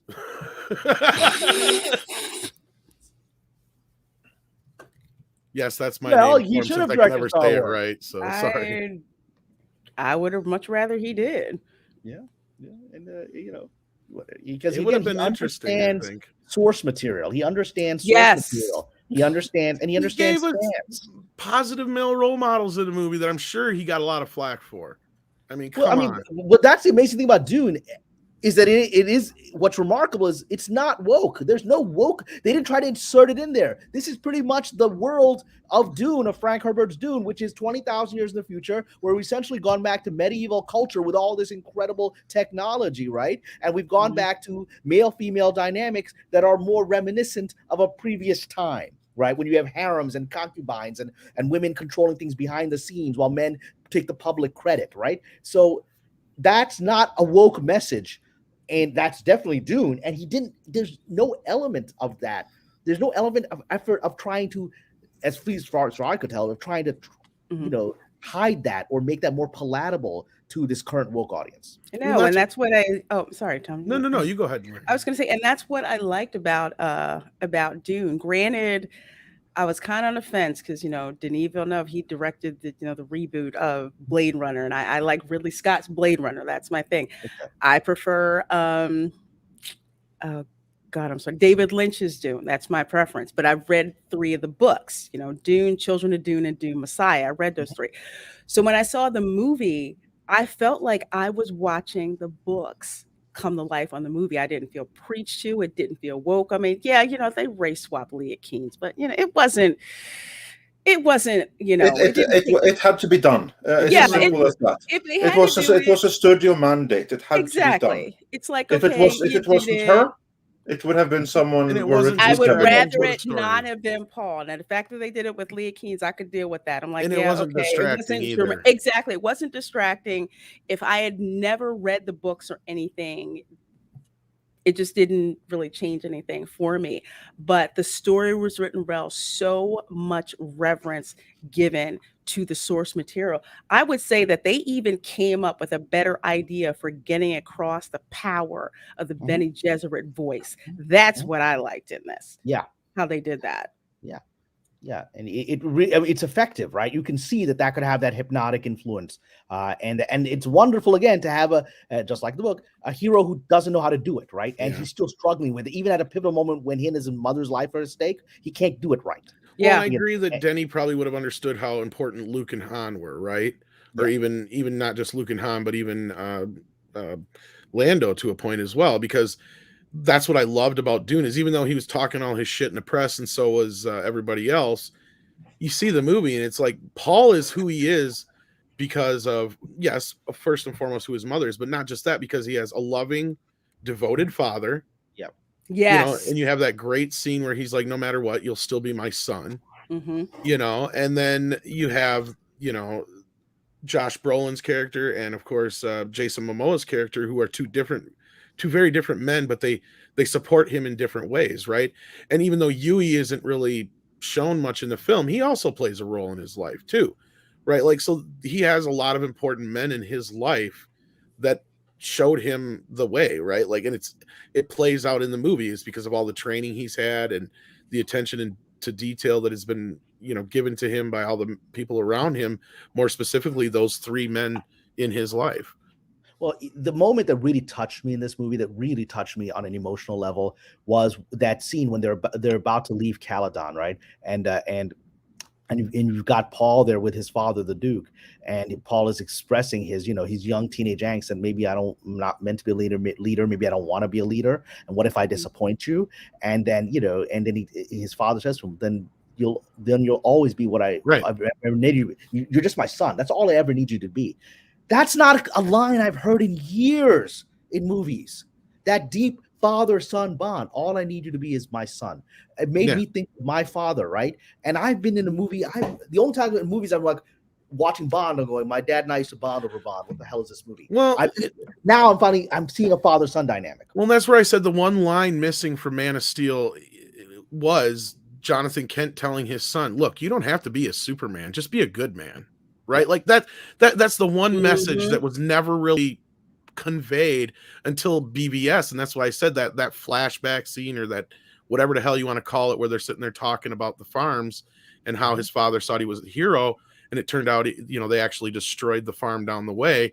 Like, that's the kind of stuff he needed in Man of Steel. And that's where I felt like those things were missing was, yes, he needed this base of, what it is to be a man, right? Like, what it's supposed to mean, not just traditionally, but just in general in our culture and society, in community and family and all these things, right? And those things are being lost.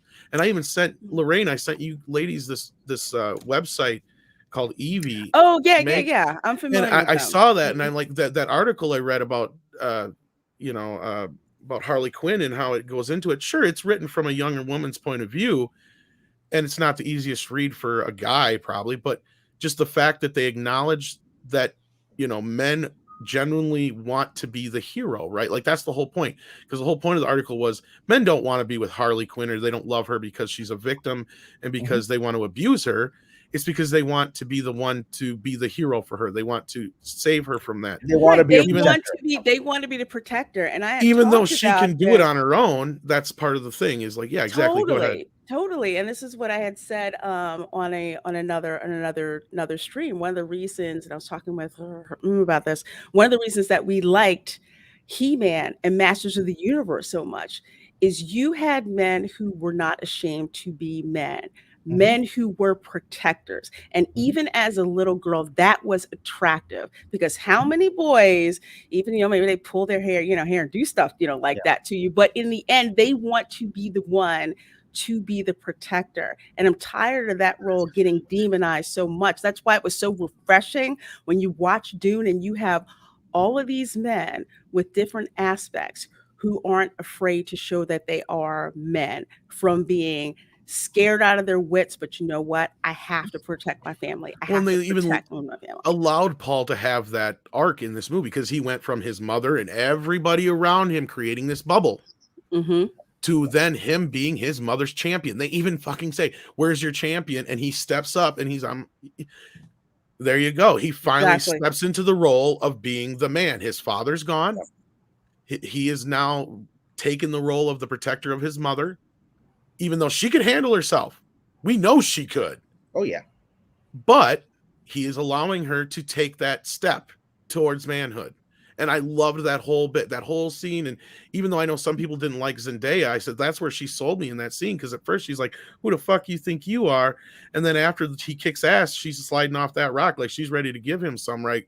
Like this is the whole point. That's his transition from being a little boy into being a man now. And that's where I feel like that was going back to our initial conversation earlier, Cameron. That's why I felt like that's why Denny picked this point in the movie to end it right there. Yeah, it makes sense, because he finally kills someone, and he desperately doesn't want to. He's like, will you yield? Will you yield? He doesn't want to do it. Right? When he asked his mother, he's never killed anyone before. I still wish that they would have had the moment, though, where he chooses his Fremen name, the one that they use internally in the siege, because they set that up with a mouse running around multiple times. He looking at them, he registering them, and then when time came for payoff, gone. Maybe it'll be in the next movie, but by then it'll be too late. That payoff needed to be here. Well, it's interesting, because I was watching the movie, I was looking out for the Arabic words, and and I was wondering, are they even going to use the Mahdi, which is in Islamic? I was laughing at the chat, by the way, not you, Cameron. It's all good. You can laugh at me. No, I was laughing at the chat. I said not you. That's what I was saying. But and to his credit, they use things like lisan al-ghaib, which is the language of the unseen, which is used in the book, right? But I thought they weren't going to use Mahdi, which is a very specific Islamic religious reference, right? And they did at the end. So there seemed to be hesitation, because he was called Mahdi earlier on, and they didn't do it. And I was like, I think they wouldn't use jihad. They're afraid of it. Well, they go there, and they did. So let's see how much of that they use, in the next movie. But it seems that Villeneuve is trying to keep that stuff, even if it makes people in Hollywood uncomfortable. Yeah, I hope so. Speaking of, but yeah, go ahead, Andre. Sorry. Yeah, speaking of the people in Hollywood, I just want to address this one real quick. Lucas Tesseract said, in reference to what I said before about like race and gender bending Lied Kynes, as it had to be done. He says it didn't have to be done. But that's where you're wrong, because creatively and story-wise, no, there was absolutely no need for it. However, the reality of Hollywood right now is that they have diversity coordinators and diversity consultants, and even like, what's the name of the official person that has like that job, like diversity coordinator? Is that diversity and inclusion officer or something? Yeah, exactly. Thank you. Diversity and inclusion officer. basically D&I. HR Gestapo person. Yeah, pretty basically, they have people whose job it is in the studio to ensure that no movie has too many white people. And keep in mind that our track record when it comes to covering Dune is 100%. We were the first ones to break the visual references to Dune to David Lynch. That everything appeared to be going great. It was quiet because there was no behind-the-scenes trouble to report. Everything was awesome. When someone tried to say that, there's trouble behind the scenes and the cast are unhappy with the script, could not support that in any way, shape, or form because we had nothing to back it up. And we always said from day one, this ain't woke because story-wise, there's none of that there. Yeah, you have like one race and gender swap, but here's the reason why. Because the diversity and inclusion officer, apparently, this is what has been opined to us, told Denis Villeneuve that your cast is too white and too male. You need one more woman among the leads, and you need one more black person among the leads. And no, you can't create someone new. You have to race or gender bend some of the existing one. Now, if you want to take one character and both race and gender bend that one character, that's fine. But as long as we get down the number of white males, that's all that matters here. And so they basically gave him the offer that here are the people that we qualify as leads, pick one, or we will pick for you, and then maybe we'll pick Paul. And that's when he then chose the one character where he could kind of fit it into the story, still facilitate the casting of Zendaya, which was also mandated by the studio. That's something that he didn't choose. That was pushed on him. This way he could explain like her more Zendaya mixed, is a social media hire. This is what we were talking about the other day. Yeah, exactly. A lot of people are hired impressed with her. on how popular they are, and that's where Pattinson is a point of this. There's a couple other people in the Marvel universe, like a lot of these people in the Eternals. Yeah, people who are popular in social media. That's partially why they got the job. And I have been told by several people that they do take that shit into great consideration when they pick their cast nowadays. Yeah, but anyway, so basically that's what happened. Villeneuve, he was given the choice. You will make one race bend and you will make one gender bend, and if you don't, we'll do it for you.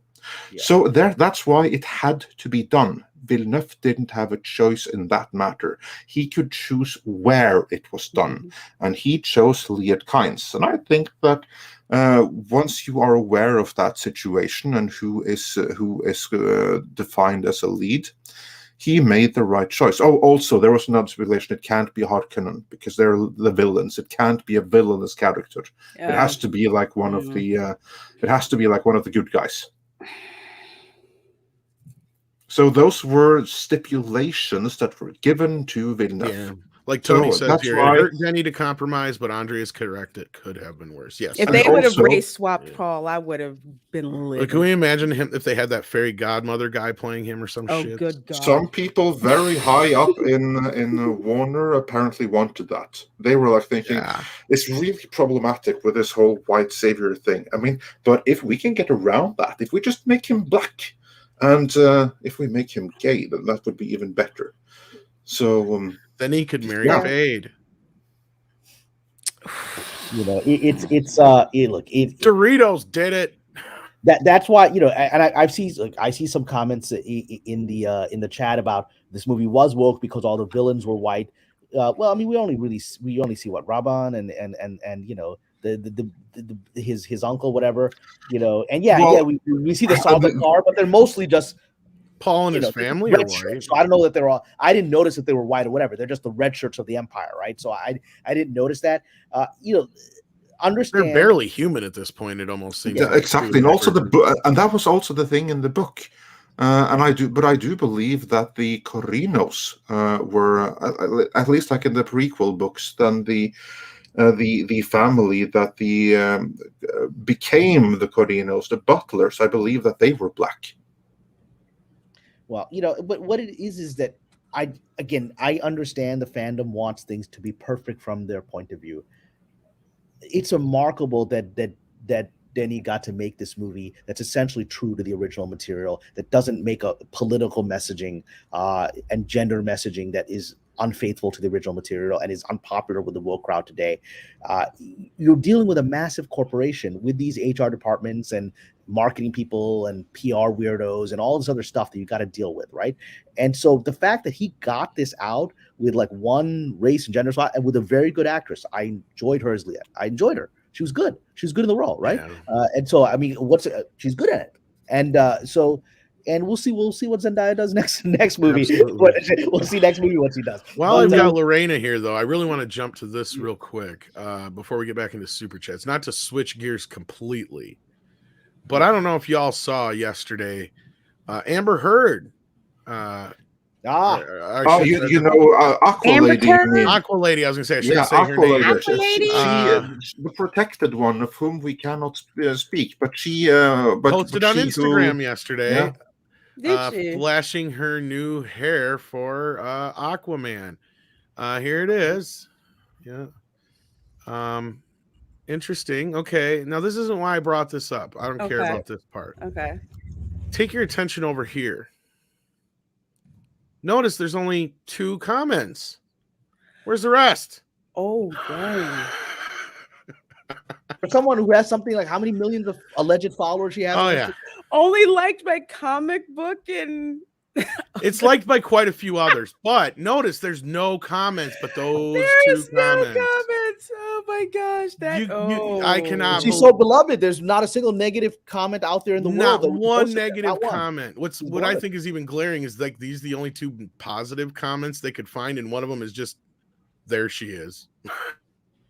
Because who knows? What she deleted or. Or what her team deletes. Exactly, or what the team deletes. Because as someone in the chat is saying, and I will affirm it, I think it's Rudy in the chat saying that she's trying to be as hot as Lorena and failing. Oh, there's so many levels. There is one person on this panel who is rocking that hairdo, and it ain't her. So while we're at it, let's remind everybody we still have for a limited time in our store the Amber Turd T-shirt with art, which I have, not some kid, which Cameron has. Yes. And it actually looks better in real life than it does in that. The picture is actually bigger on the shirt than what's in that picture. Yeah, it's a nice shirt. It's a nice shirt. It's very funny. Yeah. So yeah, and this is the other thing that's funny is I'm glad you brought this up, The Last Hope. Even though she posted this yesterday, filming had stopped because I believe Mr. Momoa has the vid. Yeah, he's got the Wu-Tang flu.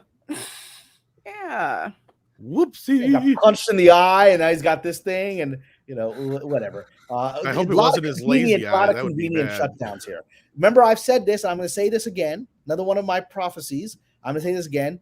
As with Discovery coming in, Discovery will not want the bad PR of a certain person associated with this movie. And now with all these sudden announcements of delays of this and lots of stuff happening with Jason Momoa, and he's not able to take this and get punched in the face and get sick.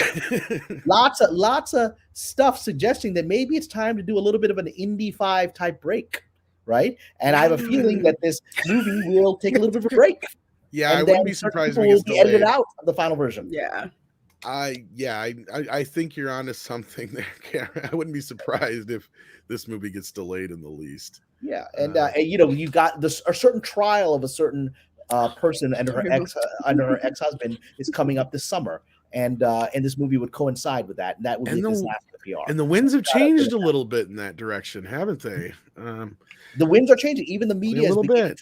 The media has been on a certain person's side, the female of that conflict for some time, but it's beginning more and more being acknowledged that something's wrong here, and it's a process. It's going to be a process. I think next year it's going to accelerate. I was going to say, are they sure it's the vid and not pink eye? Knowing, you never know. There's also all other kinds of infections one can get. Exactly. There's Mr. other Tickle kinds of Trunk says, infections. yes, Lorena looking good, even super chat good. Oh, Yeah. thank you, my Speaking dear. of super Thank chat, you. Andre, why don't we get to a few of those while we got some time here? Yeah, we'll do that. I just want to say first that I agree completely with what Cameron is saying here. I don't think that this movie is going to come out in time because it's going to be a PR nightmare. Yeah.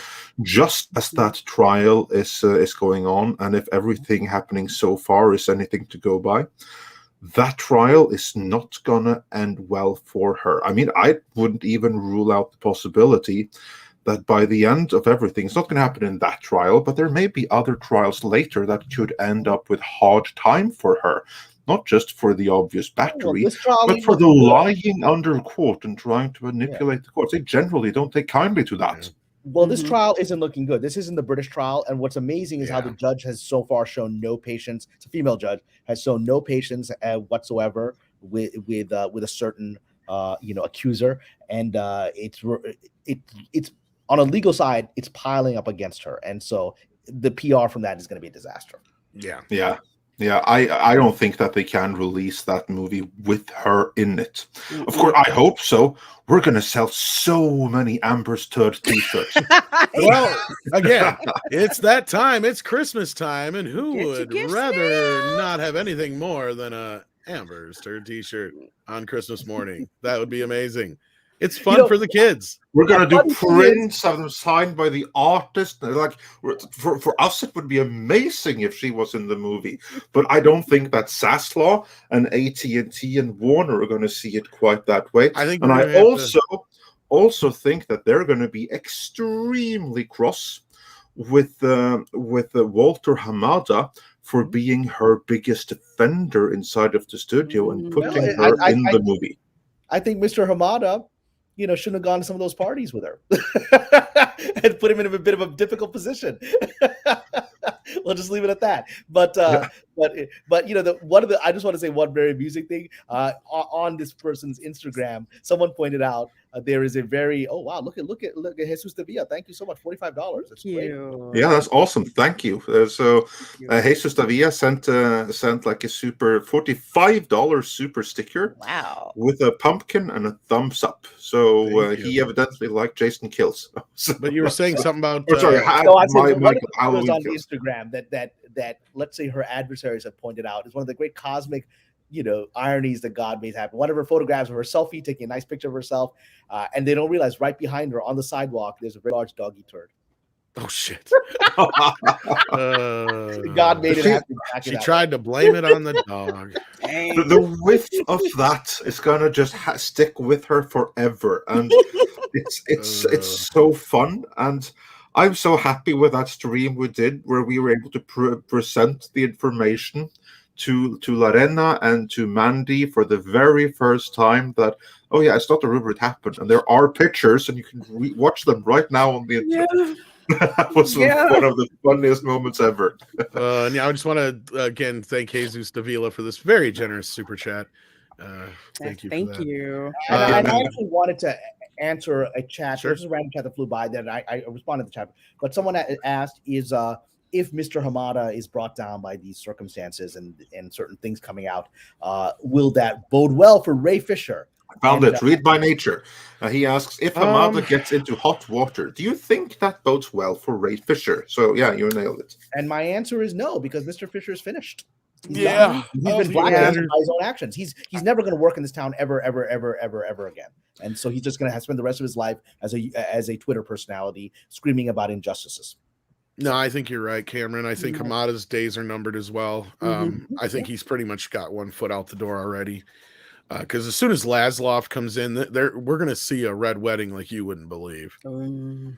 I hope so. I hope that he's going to even out to Killar. I was going to say, you thought Killar was bad. Yeah. Like, my only issue with Jason Killar is that he didn't Killar enough. There's too many people still standing in that organization. I think that's the thing, is kind of going off the Chapek thing, is he was told to do something. He started doing it. He got hit with all the resistance, not just from inside the company, but throughout Hollywood altogether, right? Yeah. Like that was a big fucking deal. Like he was like enemy number one in Hollywood there for how many weeks? I mean, so like I feel for the guy to some respect, because like all he was doing was his job. And then he's got all these people just attacking him left and right on it. I feel like that's why he announced he was leaving, is because he felt like he had no support in the company. And I'm sure somebody high up had to give him a phone call and go, hey, no, chill out. You know, this is what's going, this is what's going on. Just relax, and so on and so forth. But as far as Ray Fisher goes, yeah, he's done. Yeah. And there was another good quick question I really wanted to address here about Hamada, but the chat jumped on me. I'll find it here. Give me 1 second. I hope I'll find it. It was someone who asked if Hamada had any kind of success. There it was for a second. It disappeared again. There it is. It's Theliato, who says, has Hamada had any success? It seems like he's presided over many failures or lukewarm results. Actually, he has had one astounding success. But there's a hedge to it, because with that success, he was able to snatch defeat out of the jaws of victory. And that was The Joker. This was a movie that he was against. He tried to sabotage it in every single way possible. And the only way that he decided to green light it was because, one, they cut the budget, and they were able to come up with foreign distribution and co-funding deals, which means that the meager budget that Warner would have to put up could be divided among several parties. Well, of course, that meant that they wouldn't get all of the box office, but it was not going to be any box office anyway, until it became a billion-dollar movie. And Warner didn't see that cash because of Walter Hamada. But it was fine, because because his reasoning was that it doesn't matter if the Joker bombs, because I've pre-sold it to so many places that I've cut our risk. Plus, we have Birds of Prey coming to make it all good again if it flops, and that's one of mine with my fingerprints all over it. So Walter Hamada has not really had any success as the head of DC Films. He really hasn't. Well, it's not uncommon. I mean, this is if you look at Warner for the last several years, it's been a crazy place, at least on the feature side. Like I said, the TV side was doing fine. The feature side was where all the madness was happening. But in the 20 years that I've been here, you've seen a lot of regimes come and go in various studios where you're like, who the hell were they? What did they actually achieve? How did they get the job? How do they still have a job somewhere else? I mean, you're just left with these great mysteries of like the pyramids. Like, what is this thing, right? And it's just the constant churn of this town. Yeah, so that's how that is. With that, let us. Action.com, he also wonders on that. Would you say that Hamada was done in by bad decisions or bad luck? Lorena, what do you think? Hamada, the chief of DC Films, who has been running that since he replaced Johns and Berg, the people who directly destroyed Zack Snyder's Justice League. So he came in right before Aquaman, but he had nothing to do with that movie. His influence began with Joker, which he fought, and Birds of Prey, which he was the one who greenlit. And other movies by him are Wonder Woman 84 and The Suicide Squad. How well has he managed DC Films? Oh, also, he, of course, greenlit Aquaman 2, co-starring Amber Heard, because he was one of her biggest defenders. And he even spoke very highly of an Amber spin-off series. So, how well has this guy run DC Films, and how much will they struggle if we were to leave or be invited to leave? There's not that much bad luck in the world, honestly. I just really think it's a lot of just obviously bad decisions. It's not like he made one. It's just like it's a cascade effect. Wonder Woman 1984, that was garbage compared to the first Wonder Woman movie, which was absolutely fabulous.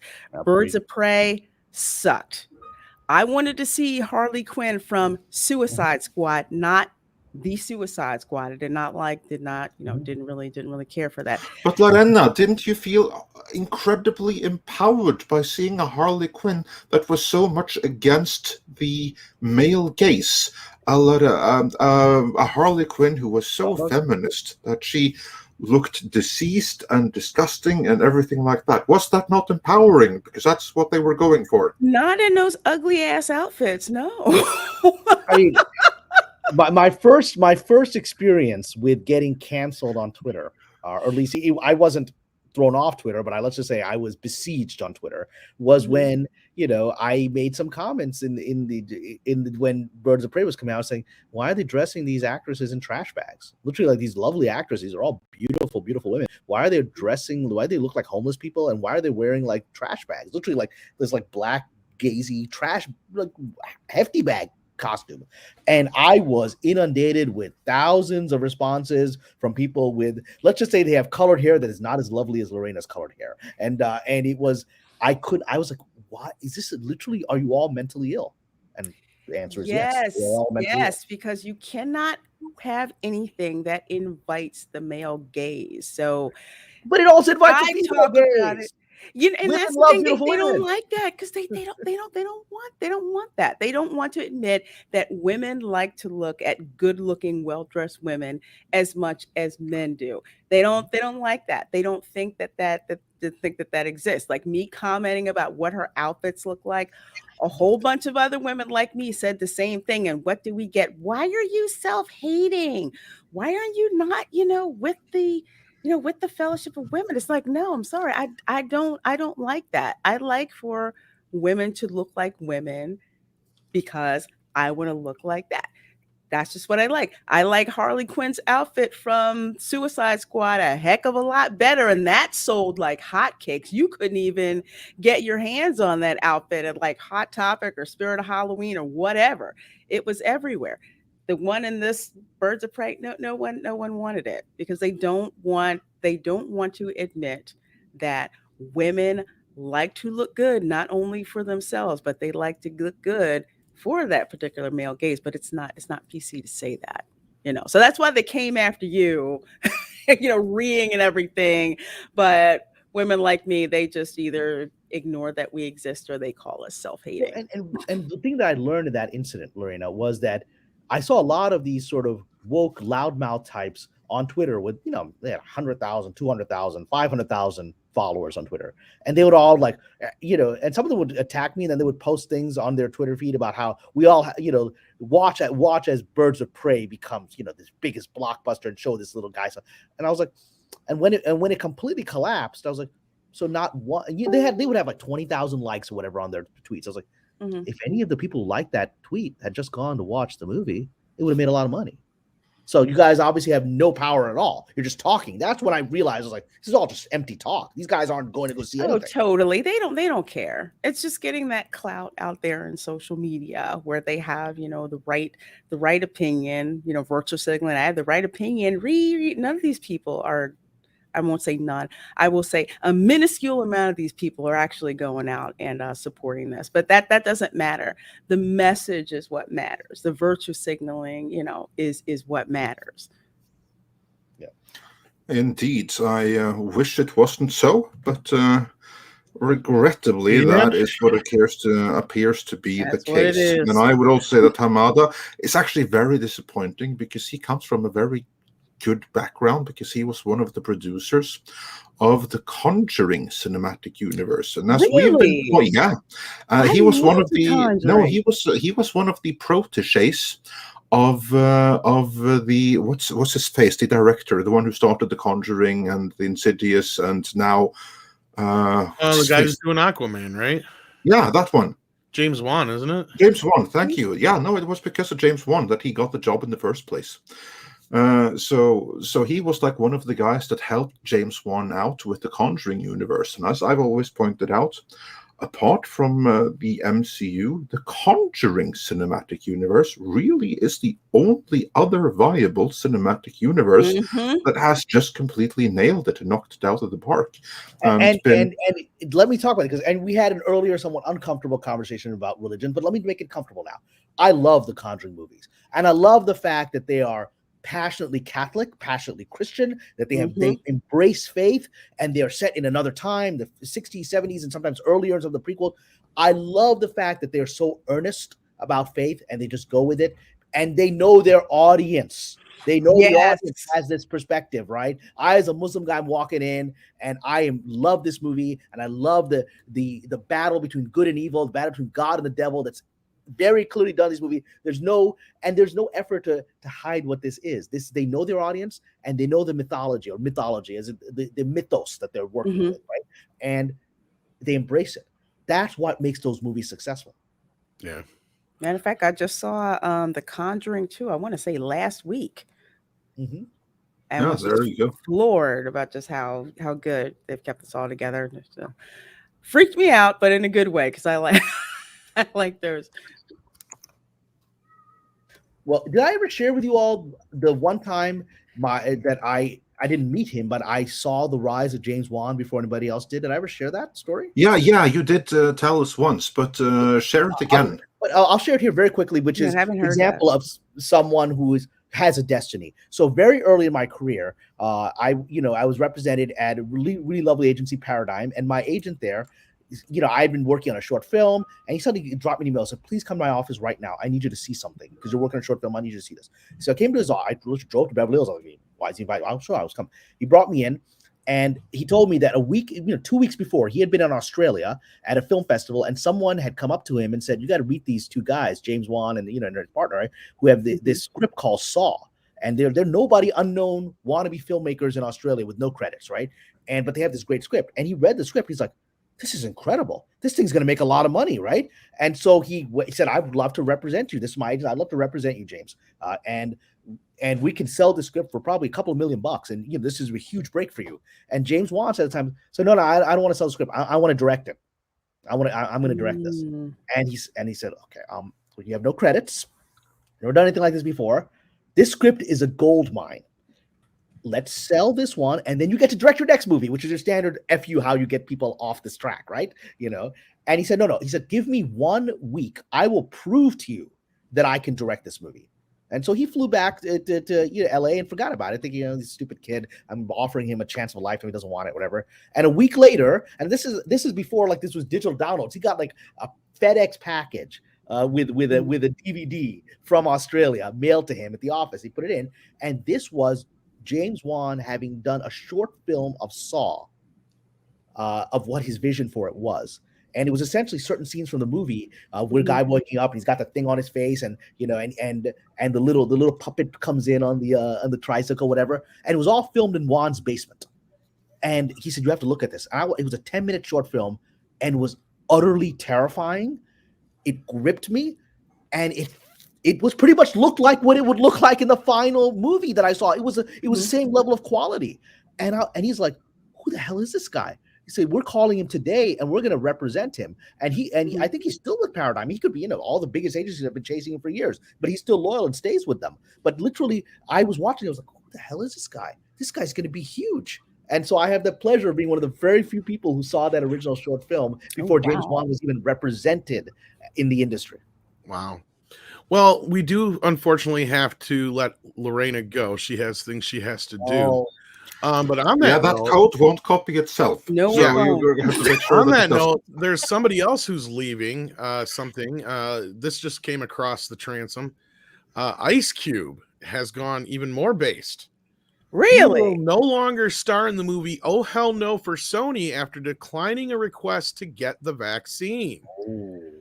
Oh, He was gonna make $9 million for this movie.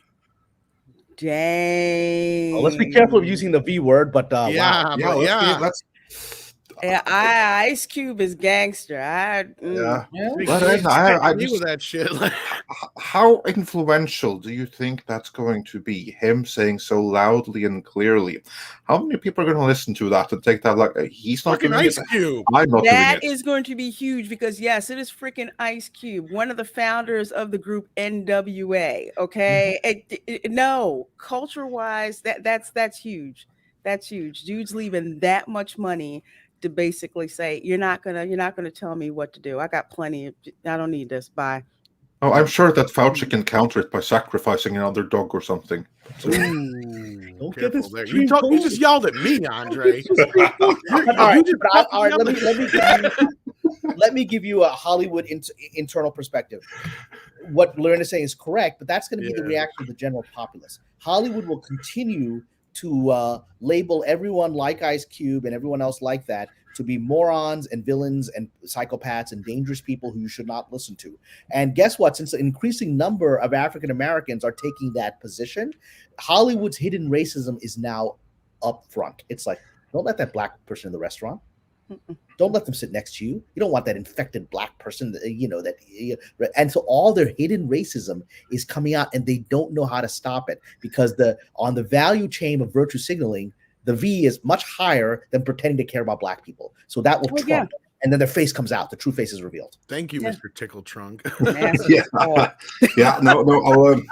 If we get shut down, that one is on me. I just couldn't help myself. Don Young says Ice Cube going to do it, and money will make him do it. I don't know. He just turned down $9 million. I'm going to say no. Ice Cube has enough screw you money. I mean, I don't know how this is going to affect his kid. He's got that 21 Jump Street money. He's got plenty. He doesn't care. They don't offer. He's got money up the ass. Exactly. Wipe his butt with 20s. He didn't care. Exactly. I don't think he's that worried about $9 million.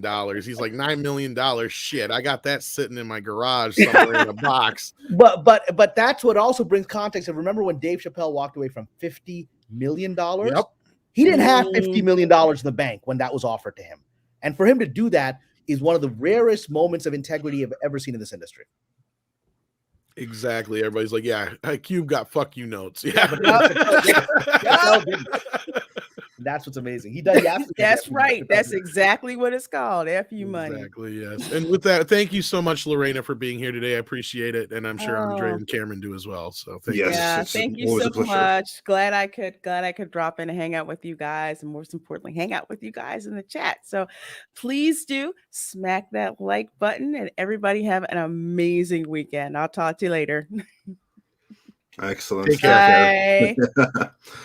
Kamran, I know that you have an out fairly soon as well. How much longer do you have? We should probably start winding. Are there any super chats? Yeah, let's get to some. I'm going to check that right now. And again, we are going to get through every single super chat as per usual. But they may not all of them be in the exact same order as before. But going back to where we'd wrapped off, Smith Self said sometimes a good experience with a bad movie is more entertaining. Hell yeah, I can absolutely. John Wayne said that he sent a $10 one a few minutes ago, and yeah, we did get that. Jay Fogue says for $2, Kevin Feige should hang it up. Put Russo's in charge. And who knows what's going to happen. Here's one for Kamran. Peter Smigelski says for $5. Kamran, do you want, in Dune presumably, do you want them to refer to the jihad, or do you like what they've previously done and call it a crusade? No, I want them to call it jihad. I want them to be authentic to the story. And again, the story goes to a dark place. These Fremen become crazy and they're dangerous, right? And it's a commentary about religious fanaticism. And it has in the same way in the Islamic world, the word jihad has a positive meaning as the word crusade generally has for Christians. When you see Campus Crusade for Christ, that's not seen as a negative idea by Christians, nor should it be. The word has a positive. So at the same time, it has a negative connotation for other people. And there have been those who have used that word within the Muslim community to do horrific things that are not what I would consider jihad, right? So you have to explore those things, which Frank Herbert explored in the 60s, right? And that's the genius of his books and his legacy. And I want them to explore these issues, and so that people can actually talk about them. And Dune is a wonderful way to do it. So let's see if they do it. Yeah. And Dr. Longdongler sent us £1.49 popcorn super sticker. Thanks for that.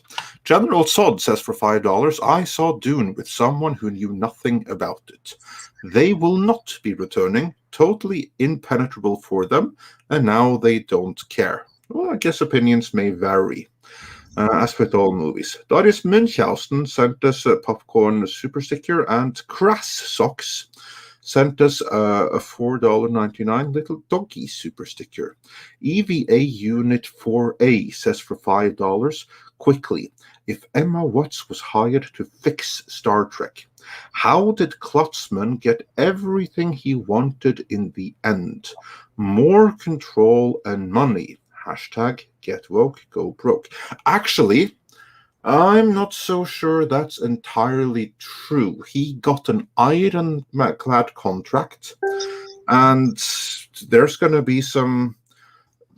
Let's just say that what remains of Viacom CBS is going to shift some assets coming soon, real soon here. So, the final word may not be written on that one just yet. So there's no quick answer. But no, the final word isn't written there. But again, this is there. Every company has a different situation. Disney is different from Viacom, and please understand that Kurtzman is very deep into the club, and the club gives money to itself. And Viacom has other chaos and problems that people don't immediately link, and CBS don't link to Star Trek, right? They have their own issues. Whereas what happened with Lucasfilm was deeply, linked to Disney, and Disney couldn't escape it. And so Disney had to fix that situation, despite the club trying to keep Miss Kennedy and others well-fed and well-honored. Whereas it's just not the same political dynamic inside of CBS and Viacom. And so the club is going to continue to reward itself. That's just what it does. Exactly. Then I just saw that there's a good question for you in the chat here. Mm-hmm. I thought of bringing up. Terence Brown says, do you think the MCU can be relevant and great again if they get rid of Feige and stop being woke in their narrative and agenda? Yes, but they're facing a problem now because you've lost major characters like Captain America and Iron Man, we're looking at this B-list, C-list, D-list group of characters nobody cares about. That's the future of the MCU. So even if Mr. Feige goes, which I expect him to do, you have to start over again. You got to go back to some, you got to go back to some characters we care about. I'd rather see some more Thor movies or, some more Hulk movies, anything, just bring us back the people we care about. This is a D-list crowd. Nobody cares about this stuff. And then Rob Altis says for $5, shout out to Andy Signor at Popcorn Planet for his charity stream yesterday. That raised $47K for DV in honor of Gabby Petito. YouTubers doing great things. Yeah, awesome. That's brilliant when one has a platform and one can use it for a worthy cause. Nothing is better than that, so kudos. Darth Daddy said for $4.99, saw Dune with my wife and parents who are not super geeks, and they loved Dune.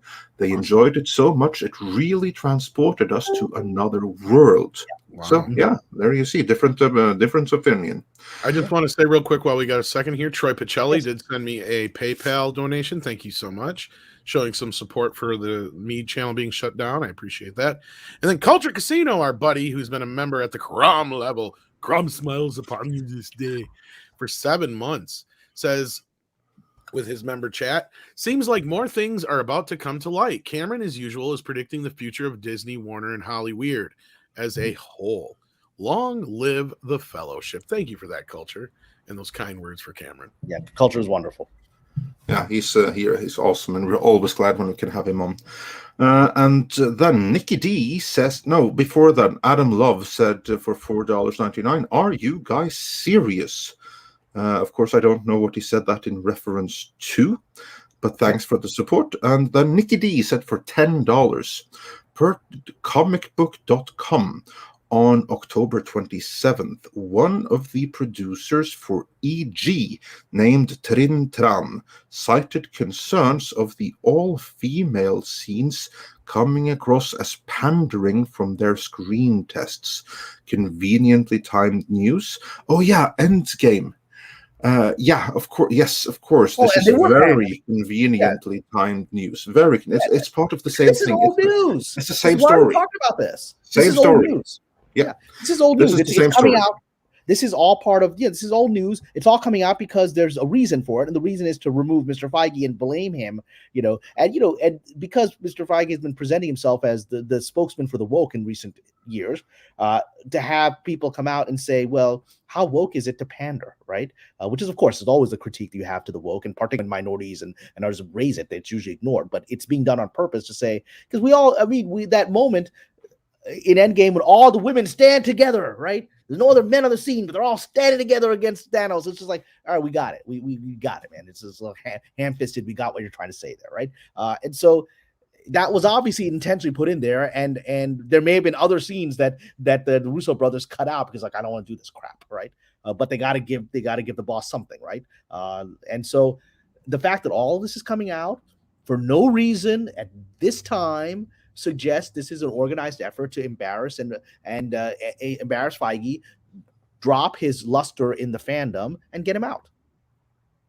Yeah, that sounds. It sounds very compelling given the timing and that there's literally no other reason why this would come out now. That's always one thing that one has to keep in mind whenever you're dealing with some kind of story. Who benefits from this and why is it being released now? Those two questions must always be asked. And in this particular case, there is literally no other reason to bring this up. Negative press against Kevin Feige on the eve of the release of The Eternals, when suddenly it's not protected by critics the way that you would think a movie as woke as it would be protected.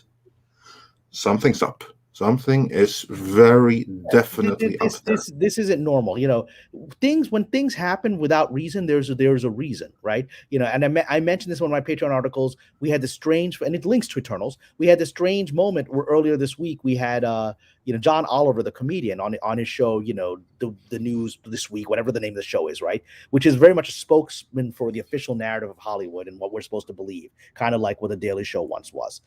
And for some reason, out of nowhere, he started a joke about John Cena's, joke of an apology to China 5 months ago, when he apologized during the release of Fast and the Furious 9. I object to calling that an apology. It was more like groveling, like really pathetically groveling. Which it was. And Oliver's not wrong to make fun of him. Why make fun of him in late October, 5 months later, when no one's talking about Fast and the Furious, no one's talking about this? Where's this coming from? And immediately suggested to me, and I wrote this on my Patreon, that something is happening behind the scenes with China that is being seeded by someone. And and I've got some conspiracy theory beliefs about it, that it could be linked. The simplest thing. Thank you. Welcome for joining us. Welcome. I'm so glad that you could join us. Hello, gentlemen. How are you all today? We're well, and you come just as I'm about to leave, so which is sad. So I'm going to hang out a few more minutes just to have the honor of your presence. But I'll just finish if I may. I'm just going to quickly finish what I was saying, which is that the Eternals is about to come out, and that's not being released in China, because they have Chloe Zhao, the director, who is very openly anti-CCP, and so that's caused a major rift. So there may be PR there that Bob Chapek is doing to set people up as China as the villain, right? With regard to why John Oliver is now making fun of Cena for this groveling apology to the CCP. But there may be other factors as well. There's, as I've mentioned before, there are intelligence agencies and there's military intelligence and others that have a voice in Hollywood. And so we're increasingly seeing some very tense things in Taiwan. And so there may be people, with or without the permission of the current gentleman in the Oval Office, telling people in Hollywood, I need you to start turning people against the CCP, just like Casablanca was. I need you to get Americans to start getting involved in World War II because we're not in it and we're going to be in it and we need to start. So there's a lot of that stuff in the background. And again, because there's no explanation for John Oliver, who's reading a script 5 months later, to start talking about John Cena and how stupid he was to grovel to the CCP. It's coming out of nowhere, which means it's not coming out of nowhere. Something is happening. Exactly. And thanks for joining us. How are you this lovely day? I'm doing well. I'm sorry I'm so late today, but it's good to be here with you guys. Yeah, and you brought the lovely feminine energy and the French energy, which is feminine to the whole other level. It's like feminine, quadrupled or whatever, cube, however that works. Yeah. But thank you. And I do have about 10 minutes here. But I want to hear, how have you been? Tell us good things that are happening with you. Good things that are happening. Yes. I'm gonna see Last Night in Soho in a few hours. Okay. I feel pretty good. I'm excited for the San Diego Comic-Con that's coming up. I just went to the New York Comic-Con a few weeks ago, and that one was great. Do you go dressed up? Do you go dressed up? No, I don't. I don't go dressed up. No Suicide Squad, Margot Robbie thing going on. I wanted to, but there were quite a few Suicide Squad Margot Robbies that were so perfect. That level of perfection, I don't think I could match. But I did love that film, and I loved that character in that film, and she definitely deserves praise by cosplay. So, no, but sadly, no, I'm not dressing up. Yeah, speaking of deserve respect by cosplay, we have Jillian, and we can bring this one up on screen, who says for $9.99, 100% truth, Lorena. I'm going as Suicide Squad's Harley Quinn for Halloween. When I was putting my outfit together, I saw that there was plenty of Birds of Prey trash for cheap. Beauty is empowering. Yeah, who would want that? Those horrendous outfits, they were dreadful. And Kamran, here's like a fun one for you before I know you have to leave here. Story to Screen Movie Review Podcast asked for $5. Do you think one of the reasons why Momoa hasn't spoken out against the Aqualady situation is because they had a sexual affair, and Aqualady can use that to blackmail? I will only say this. There are certainly rumors of that. I have no direct knowledge that is true. I will say that I have long believed that Aqualady does have blackmail on quite a few people, because that's her modus operandi, as we've seen with her ex-husband. She walks around videotaping people and then editing those videotapes to make it look like things happened that didn't happen, right? Mm-hmm. So she is a very dangerous kind of blackmailer, because she will falsely represent even the events that she's secretly taping you on. And so he's a very, very dangerous person. I will only say this, and which is a phrase that a very famous screenwriter said to me, who knew her and knew people who had worked directly with her, and they said the phrase that he consistently hears: the most evil person in Hollywood, from the people that have worked with Aqualady. People are scared of her. They see her as very dangerous, and because she is quite a physically lovely person, a lot of stupid people in the club think that they can have power over someone like that, right? It's that moment in in the Batman movie. Do you think you have power over me, right? Whereas all she's doing is taping everybody and using it against them. So there's a reason why the system has been kissing her butt for a few years now, because there's quite a few powerful people that, let's just say, made some mistakes that are now, in her hands. Yeah, indeed. And with that, we have more super chats to go through here. So let's run through some of those. The next one would be from Gibber Musagi, who sent us $5 with no message, or message has been retracted. But thank you for your support in either event. Peter Smigelski says for $20. So when they're planning Phase 4, they hadn't completed the Fox deal. They knew they were retiring the Avengers. What comic, story, or group should Marvel have done? What say you? Let's begin with you on this one. I don't know if I understand the question. What are they asking exactly? Yeah, the question is before they knew that they had Fox, but they did know that they were, so they didn't have the X-Men, but they did know they were retiring the Avengers, at least that the roster we're having now. So what do you think they were planning? Well, I'm not sure. I kind of wonder, when I first heard the story, and I hope I'm saying the correct thing, where we're referring back to getting rid of all the Avengers. Is that what this is about? Yeah. I had. And what should they replace them with? Or I have no idea. They were planning on replacing them with. I have no idea. Before they knew they had the X-Men. We can see what a great job and how that worked out for Star Wars, right? Where they kind of like killed off all these beloved characters and then replaced them with new characters. But the characters they replaced them with, in the manner that they did it in, clearly wasn't well thought out, or as well thought out as it could have been.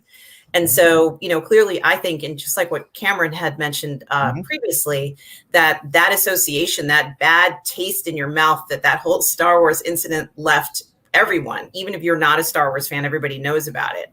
Now to go ahead and say, we're going to kill off everybody, it has that resonance. And immediately any fan would be disgusted or repulsed by a story like this, even if it was just something that was on the board for maybe even 10 seconds. Like sometimes people throw out ideas in the boardroom and they never come to fruition. But something like this feels very much like what they did with Star Wars to me. So, I think that unless they had some spectacular plan, which I don't believe they had, I don't think that they should even have contemplated killing off as many Avengers as they did. But that's just how, in my personal opinion. I agree with everything that RM is saying. And I just want to say that reinforces my belief that this is literally, Mr. Feige entering into a cocktail party that he had not been allowed to before. Like literally, like come to this the weekend retreat that he wouldn't have been invited to before, even when he's making millions of dollars. And it's hanging out with Kathleen Kennedy, who's talking about, I got rid of all these white male characters and blah blah. And he's like, oh yeah, I think I should do that too, because now finally in the cool weekend retreat that I never get invited to, right? It feels literally like someone gave him, we did this here. If you want to be part of the weekend retreat, you're gonna do it with your guys, because it's such a stupid idea. There is nothing to replace them with. Imagine that you didn't have. Imagine that they had killed off Doctor Strange. That's about the only thing you got left, right? I mean, what do you got left? You got Shang-Chi. You got Dude with the Arrow. I mean, what do you got left?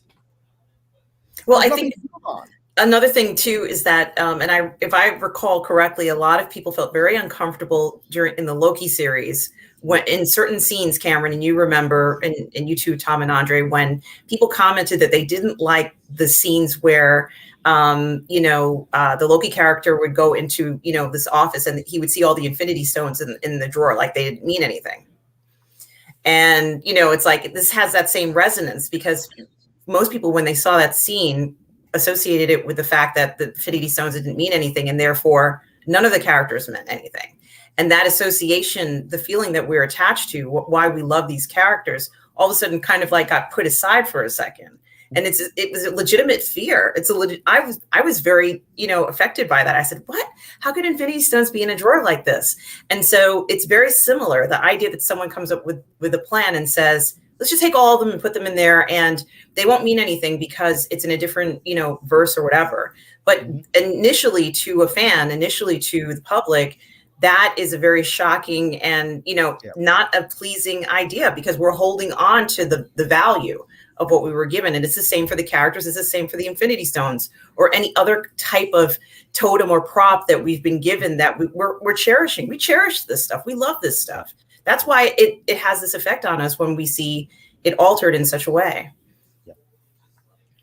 Well, and it feels like what it is, which is a direct attack on this fandom. It feels like, you love these people, well, screw you, right? That's what it feels like, because that's exactly what it is. Yeah. Yeah. And then there was this ironic part where, and let's say in the snap part where, Spider-Man gets, obviously in the blip where he gets, killed, I guess is the only way to describe what happened to all those people. And Iron Man ironically says, the kid is gone, or, he's gone. And I thought to myself, we would all be feeling this. We're all feeling that feeling. It wasn't just Iron Man's character. It was everybody in the audience who was feeling this. He was he represented a legitimate emotion that we all have, an attachment to these characters. So, you know, it's more than just sort of like this universe and everything. It represents a lot to us. And that value of what it represents is the love that we have and why we keep coming back for these stories. So when you kind of erase them in such a way that doesn't feel true to what we know, that's, you get into dangerous territory. And I think that the Russo brothers might have thought that if they can kind of, this will kind of like just add more leverage to them saying that they don't want to do certain or be affiliated in a certain way. I mean, it happens all the time. It's not sort of like an isolated incident, but, you know, now by saying that or having that as sort of their argument as to why they don't want to continue going in a certain direction or working with certain people, they can go ahead and say, well, you know something, you already know very well what our position is. Yeah. So, you know, if you come to us with a contract now, it has to have certain things in it so that we won't be put in a position to work in a way or do certain things that we don't want to do. Yeah. And that's been perhaps not yet at the level of success of the Russos. That's been my approach. I've been very honest about who I am. Certainly the last few years, I'm just like, screw it. You guys all canceled me out, and I came back, and you know, it's like Dave Chappelle. Like, I got canceled. I'll come back anyway.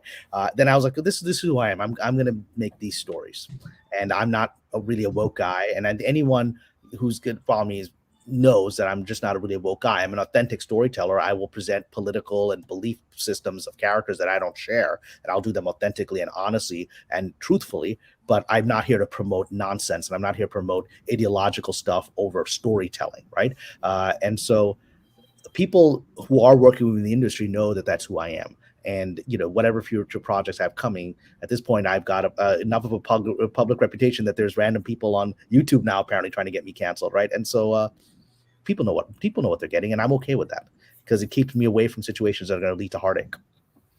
Yes, and that's actually a very important situation and a position to have professionally. You know, what you stand for and what your reputation is does still count for something, and we can see that, you know, by the Russos, you know, actions or statements, so to speak. Yeah. There was a I saw a super chat from Rod Thunderheart, which we probably should get to, and then I probably start needing to wind down personally. Yeah, let's see if we can get that one up here. That's what came just now recently. Let's see what I can get up on screen here. He was referencing my comments about what's happening with regard to John Oliver's. Yeah, here we go. This one. Tom, will you say the name? Rod Thunderheart. And he says, "Hail Midnight's Edge in the morning. Holy crap, Kamran, that's amazing insight on John Oliver. I find that especially ironic, as 2 years ago he revealed Sinclair News Group would script to all news as they read identical items." Yeah, I mean, we're at this moment of great awakening where we're look back in the movie Network from like the 70s, right? We're all realizing that that this whole thing is right. You know, and to this point, I will say this because I worked in radio. Like, we would get stories right off of the deal, and we just read them that way. We could tweak them if we wanted to, but like 9 times out of 10, our directions were to just read them as they come in, right? Because we would generally cite that source. So that's part of the reason, probably. But I know you're also talking about that other thing where, like, all that they were talking, they had like every one of these talking points. I can't remember what the exact. It was newsreaders from all over the country. Yeah, all over the country saying the same exact script. So I think that's what you're kind of speaking more on. Rod, but even that's newsreaders. What Oliver is, in theory, Oliver should just be making jokes like Dave Chappelle, right? But when his jokes exactly reference things that are exactly as a media company has presented them, and it's a repeat again and again, and then when jokes start appearing that have nothing to do with anything but appear to be seeded by someone with a political or military agenda, you know, it's noticeable. You know, I think the average person sort of, and I think the average person is, that number is decreasing with time, but they're sort of in the fog and they're manipulated by this stuff. It's like, oh, John Oliver's making fun of John Cena, ha ha ha. So they're not thinking, why is that happening? Because it doesn't make any sense for that to be happening. But if you think about it for even 10 seconds, you realize something's up, you know. Yeah. And so, yeah. And I see I'm getting some shit in the chat. Did I miss a Rod Thunderheart earlier, or just they giving me shit this time? Are they giving you shot or shit? What the hell for? Oh, because I was late. Okay, I didn't know if I missed it before because I did have to run because Sadie decided she wanted to go out and then something showed up at my door. Pre-order I made a long ass time ago, almost a year ago. Okay, that just that was a decent delivery time. Oh wow, Tom! What do you got? Oh wow! Wow! What is the creature? That's not a gremlin. What is that? No, it's from Ghoulies. Ghoulie, isn't it? Wow, that is awesome. Look at how big it is. Yeah, it's huge. It'll go nicely right along Stripe there. Well, you're Trick or saying Treat that finally got him out after all the delays. Well, maybe you are the character in Castaway at the end where he drops off this package that he's had on the island for like 5 years, right? Yeah, it probably was. No, the funny thing was, I think it was Robert Zemeckis who made a joke one time that they asked what was in the box. He goes, it was a satellite phone. The one he didn't open. It still had his batteries charged. That would be great. That's the joke he was making. Yes, it's like if that would have been the one he opened, it would have saved his life. Yes. Well, that would have been quite the ending for the movie if it had been a still working satellite phone. That would have been quite something. I think Bob was just joking. Are kind of cool. Yeah. The first time I ever went to the pyramids in Egypt, right? I've been there a few times now. The first time I went must have been like 15 years ago, and I wasn't sure that my cell phone would work, so I actually paid a lot of money to get a satellite phone, right. and it works really well because you're out in the middle of nowhere desert, like far away from Cairo, and it's working perfectly. But the problem was, as I'm walking around downtown Cairo, like calling a friend on the sat phone, the Egyptian military police are like, "Why is this guy got a sat phone?" And suddenly I'm surrounded by these military guys. It's like, "Where'd you get that sat phone? What do you need a sat phone for? Who are you? What country are you from? What's your agenda?" I was like, whoa, I just was making a call, man, to my mom. That's all it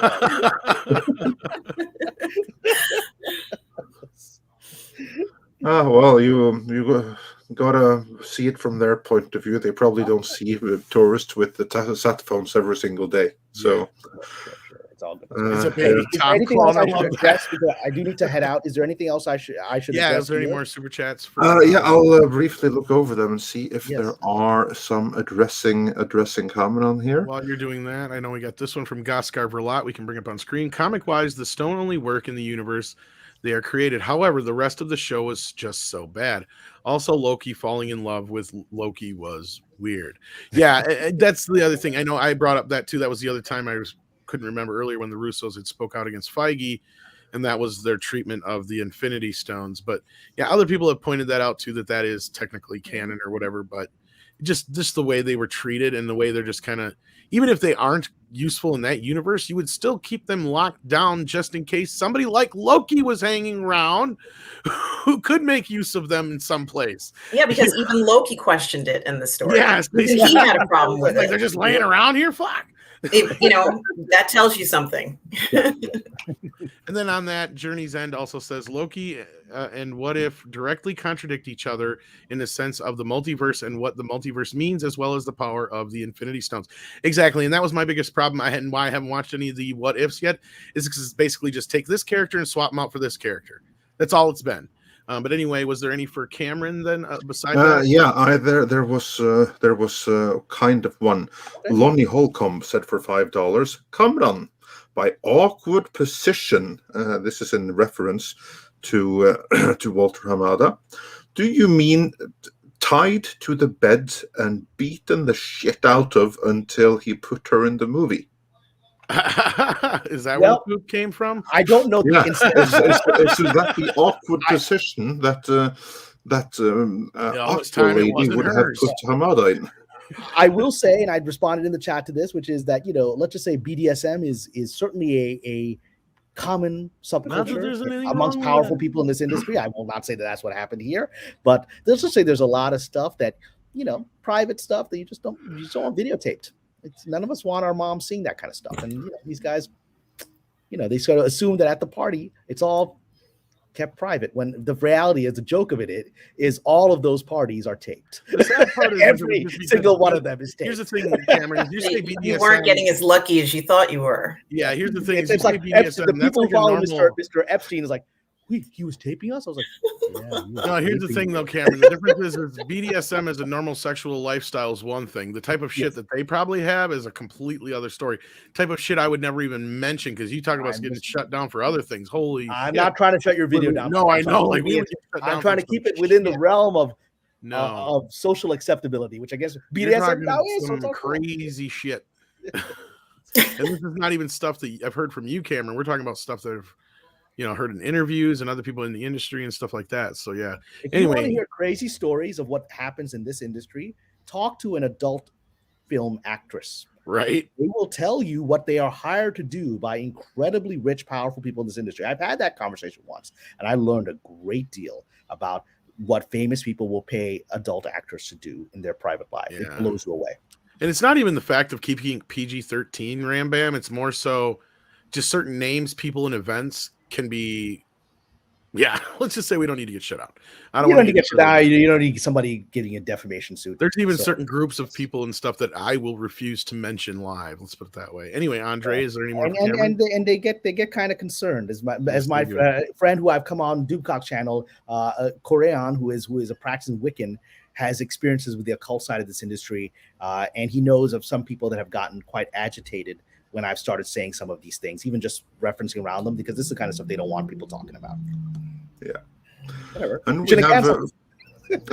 we have Force of Light Entertainment in the chat, so go check out their channel. Yeah. On that note, those ladies are lovely. Those ladies are. I will say this though, the things that you can't really talk about on here, Cameron, I'm sure you get into a lot in your Patreon. So there's a plug for your Patreon. Yeah. I've actually debated there are some things that are so out there and so insane that I've directly experienced that I'm even debating whether I can put them on Patreon, because they're you're like, that can't actually have happened. You must be making this story up. And like, no, I mean, I'll send you on a rabbit hole. Look for the Macaulay Culkin interview about Heather O'Rourke. There you go. Yes, that I am familiar with the. That'll start you down the path, and you'll know what we're talking about. Anyway, it will once you go down looking the Heather O'Rourke tragedy, it will shatter your perceptions of this industry. It's not a pleasant thing to go down that rabbit hole. Yeah, he said some stuff I could not believe, and that's stuff I've heard. That's what he's willing to say and survive publicly by saying it. Yes. Yeah. And that's probably because he feels like, at this point, what do I got to lose, really? Well, I mean, look, the thing is this. It's hard for people to grasp this. When, in the Hollywood Club itself, there's no rules. These people are worth hundreds of millions of dollars. They have millions and hundreds of millions of people worshiping them, almost like gods. I mean, they don't feel that any of society's norms apply to them. In fact, they view it as a sign of initiation into the club that you violate those norms and that you will be able to get away with it. And that's both their leverage on you and a sign of being part of the elite. So you can do these things that will put everyone else in jail for. Yeah, and we have some super chats. I think a couple more for you, including this one from Mecha J, who says, Cameron, have you seen Ridley Scott's The Last Duel? And if so, what did you think of it? That's his more recent one with Matt Damon. And I have not seen it yet. I would like to see it because I love historical epics and I love knights and swords and all that kind of stuff. My friends who I saw Dune with really liked it, and they're historical epic fans. And they said the messaging was complex. I don't know what that means, but they felt that it wasn't, while there was an element of woke in it, it was actually questioning that. I don't know what that means, but I would love to see. I think the problem was that Ridley went out and basically promoted the movie as Me Too the movie, which is not what it is, from what I understand.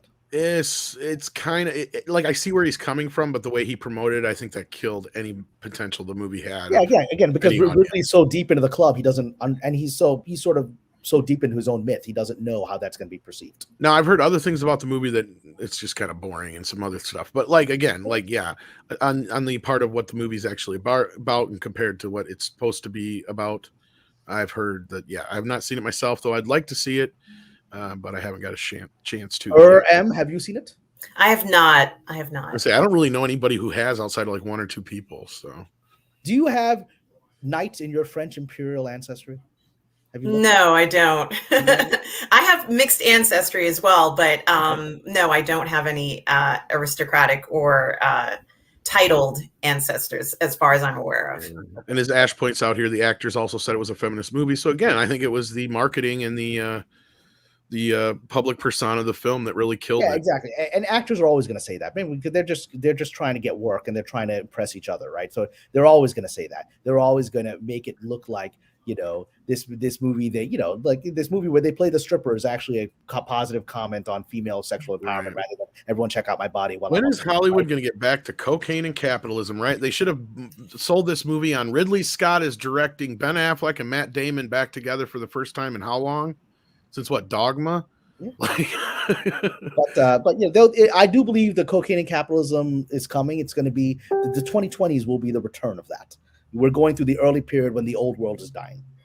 I mean, the marketing of this movie should have been like, when was the last time you seen a kick-ass Ridley Scott movie? Yeah, we know nobody went to see Alien and neither did we. But hey, well, look, now you got Ben Affleck, Matt Damon, and Ridley Scott's new movie. Go see this shit. One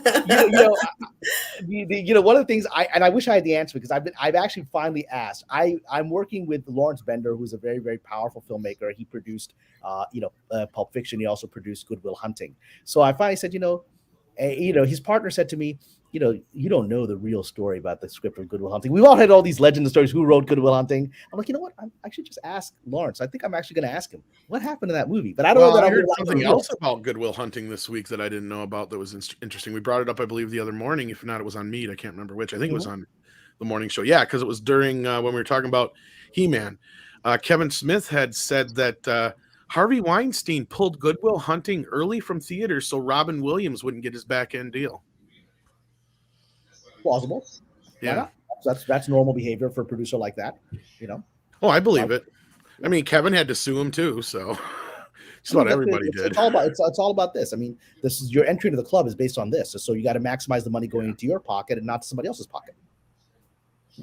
Yeah, and we brought that point up for when it's like, when do you think, like, well, why would Hollywood do that? It's against their own good, graces to get money, blah, blah, blah, blah, blah. Well, yeah, it's because to them, they'd rather not have to pay out to certain people. Peter Jackson had to sue New Line Cinema because they claimed that the Lord of the Rings didn't turn a profit. To be fair, that by that point, it was actually Warner Brothers, but it was. But he had to sue them because they're claiming the accountants, saying that's the job of the accountants, is nothing is profitable. That's the way it works. Because you can actually find out about that transition a little bit in our interview with Robert Shea, because that was when he was pretty much ousted from the company at that point, around 2004 or 5. Wait, you guys interviewed Bob Shea? Yeah, nobody has found this interview with us. Like, let's just say, let me put it this way. I've had a lot of people question my connections in Hollywood and call me names and shit. He's the head of a studio. That's a connection. I've interviewed Robert Shea. I'm sitting on a bunch of other interviews we haven't got out yet. I know people sometimes, okay? So, yes, I've interviewed Robert Shea. That's like knowing Bob Iger and saying, I want to talk to you. But we have an hour-long interview with Bob Shea. It's to those wondering, just head on over to the Star Interviews playlist, and it'll be one of the first hits right there. Our interview with studio mogul Bob Shea, and it's literally like filmmaking in a box. He talks a little bit about Ted Turner. He talks about Lord of the Rings. He talks about even a little bit about the whole Jim Carrey business. In my opinion, the best interview he ever gave. Oh yeah, we start from his early years, a little bit of John Waters stuff, everything we could try and cover within how he started New Line. Yeah, everything. Or I'm gonna give a quick story. I don't want to take up the time that you have, but I just want to share this. I've never met Bob Shea, but one of my first interactions in this industry was about when I was a staff writer on the Twilight Zone, with Forrest Whitaker. That was my first official job in this industry, 20-odd years ago, and that was a New Line Cinema production because they had the rights to the Twilight Zone. They had never done television before. They were a feature film company, really.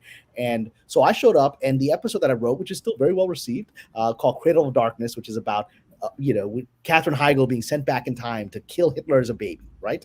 And so I did that. I wrote this episode, so when I first script ready for the show, and it was going to be one of the earliest episodes, possibly the premiere episode.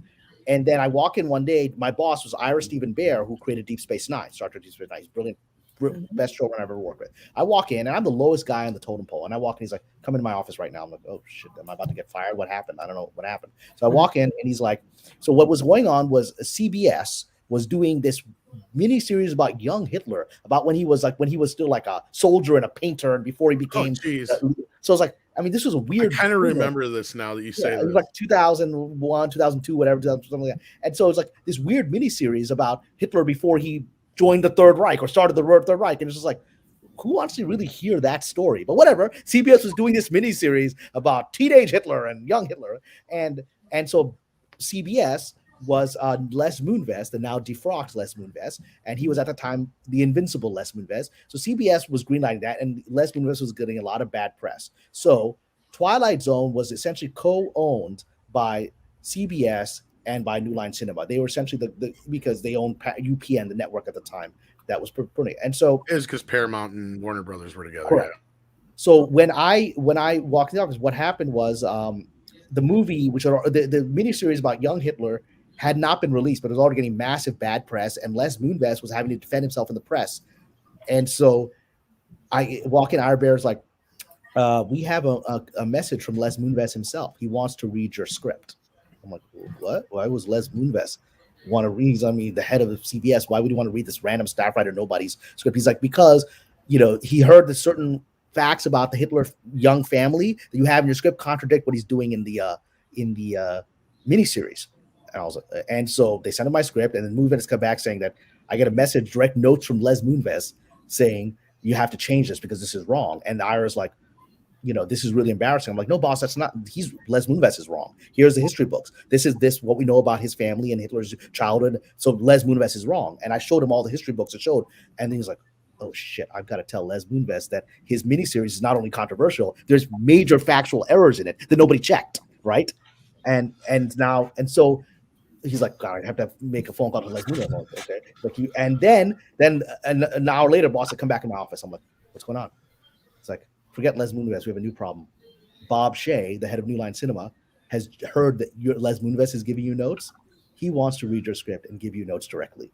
And I'm like, there's nobody who's suddenly getting competing notes from Les Moonves and Bob Shea, which is on Lord of the Rings, and it was like I had become in the hot seat of both of these characters, and I was like, okay, this is going to be an interesting career I'm about to have, which it certainly was. So when you said Bob Shea, I was like, he is quite the man. He's not accessible. He's one of the more straight shooters there ever was in Hollywood, and that's probably why he got ousted, right? Like, I mean, the beauty of him is, Peter Jackson was getting so much shit trying to get the Lord of the Rings made. The Weinsteins wanted it to be only 2 movies. They actually wanted it to only be 1 movie. And, he battled them to get 2. And then when they were looking for extra funding, he come in to talk to Bob, and Bob's like, well, what the fuck is this? It's 3 books, makes 3 movies. Mm-hmm. Right. Like, that was basically his idea. He's like, if they had 5 of them, I'd have made 5 of them. He's like, it was a no-brainer to him, as a fan. He knew what they were doing, and he knew how to finance it. And even though the studio was freaking out at him, he's like, look, it's paid for, man, just chill. And before Kamran has to go, Force of Light Entertainment wonders, what % do you think of Hollywood is part of the occult? Like, very, very roughly, in extremely round terms.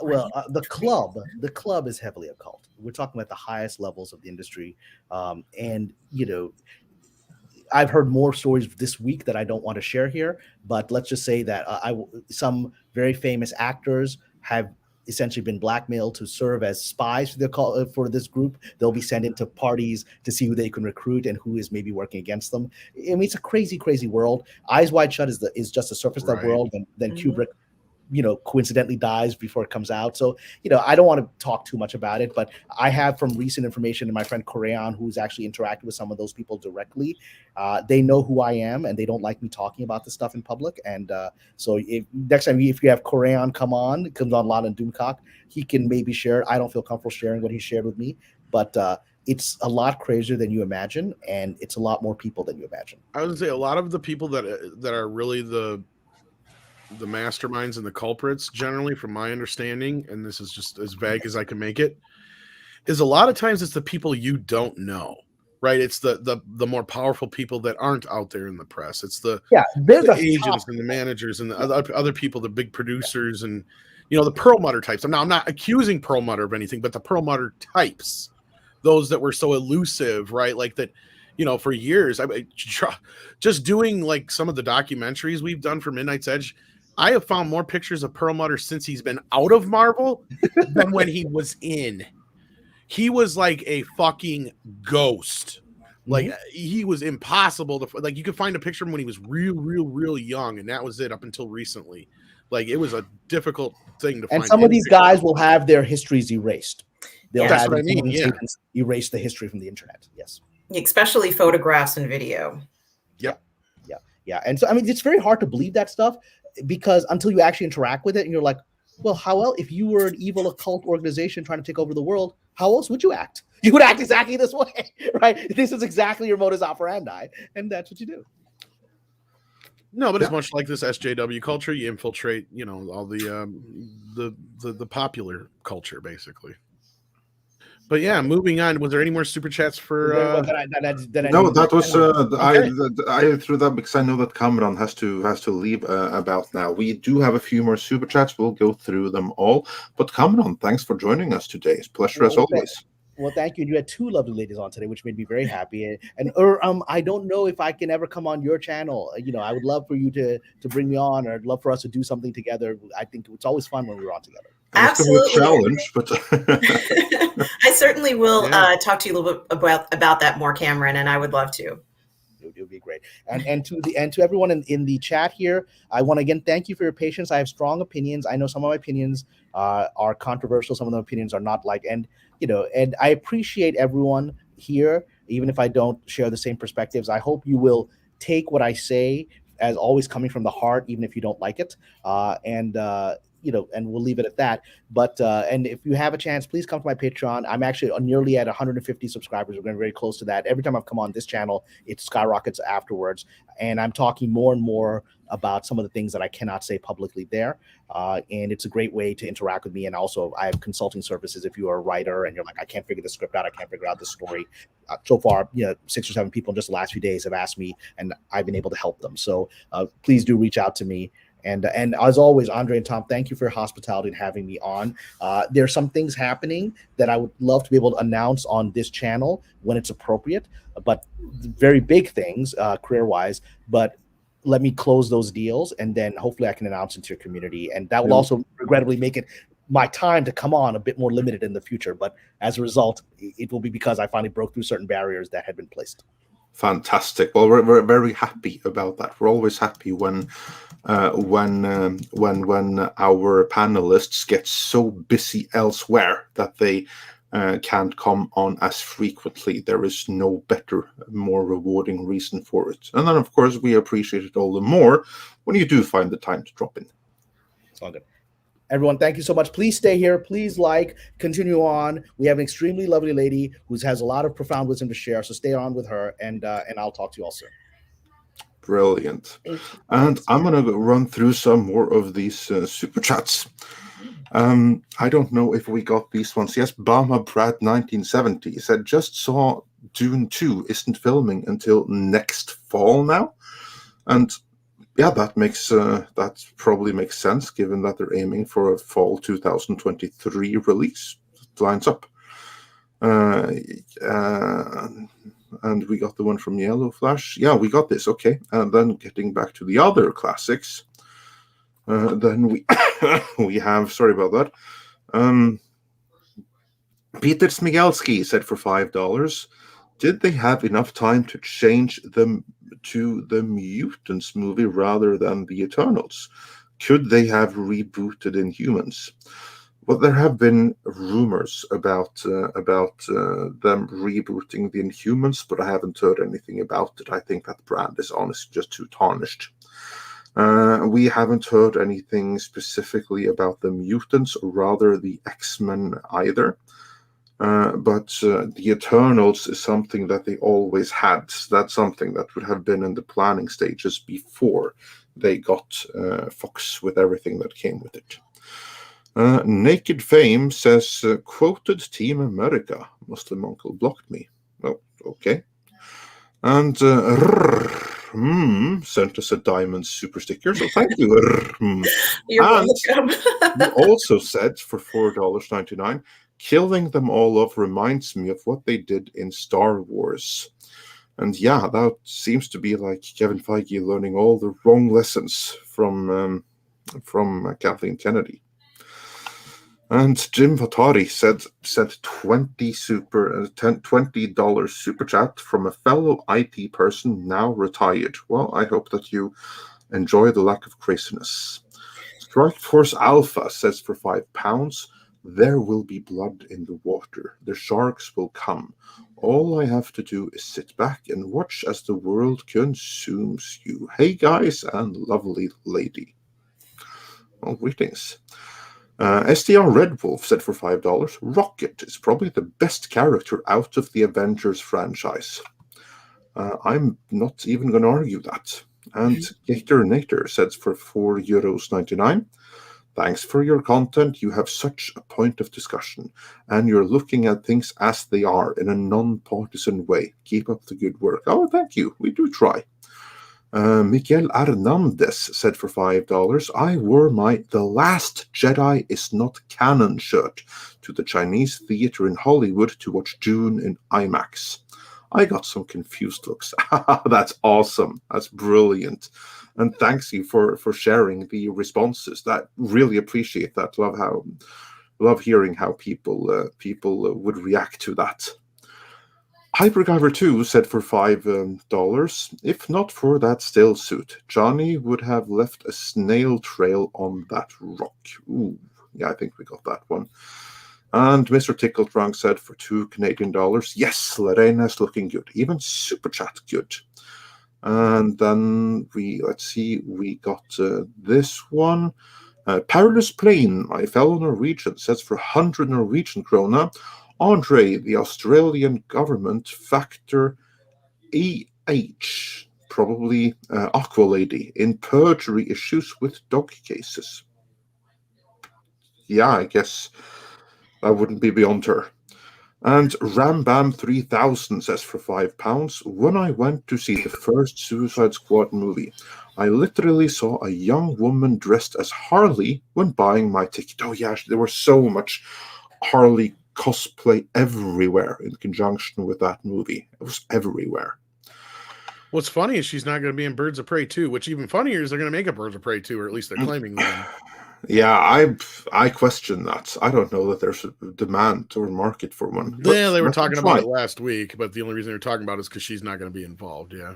Yeah, it sounds to me like a bargaining tactic with like contracts and stuff like that. I don't see that there's any demand for any more Birds of Prey, but we'll see. Hypergiver 2 said, fact, in nature, poisonous and venomous animals are usually found in bright, vibrant colors to show they are toxic. Hint, hint. Indeed. And this would, of course, be in conjunction with the picture of the very red-headed Aqualady. Mecha J says for $5, is it a stretch to say Feige has become the next KK? It's a stretch to say that he has become the next, but there are certainly similarities. And Story to Screen Movie Review says for $5, do you think one of the reasons why Momoa hasn't spoken out about... Yeah, we got this one already. We mentioned this one for Kamran. Mm-hmm. And then we got the one from Jillian. Steve Simmons says for $10, I'm thankful for Feige and what he's given us. And as a long-time Marvel fan who never thought I'd see Cap on the screen, but seeing him and what he says and does now, it makes me wonder how much is due to others.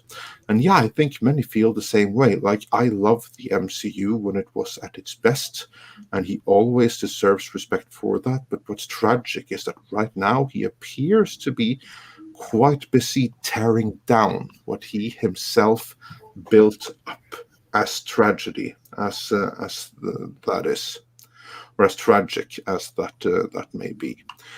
Then we have, let's see, we got this one, and Uber B Man said for $4.99, these clowns didn't learn the lesson of not killing off iconic characters. Optimus Prime in 1986 is a great example. Brand self-deletion. And Lucid Freem says for $5, when is a gift not a gift? Emperor Chapek sets a trap for House Feige. Hollywood drama is becoming more entertaining than the movies. Yeah, that's my favorite line in Dune, too. Yeah. When is a gift not a gift? Just the way he fucking sends it, too. It's just like... That was a really good interpretation of it, actually.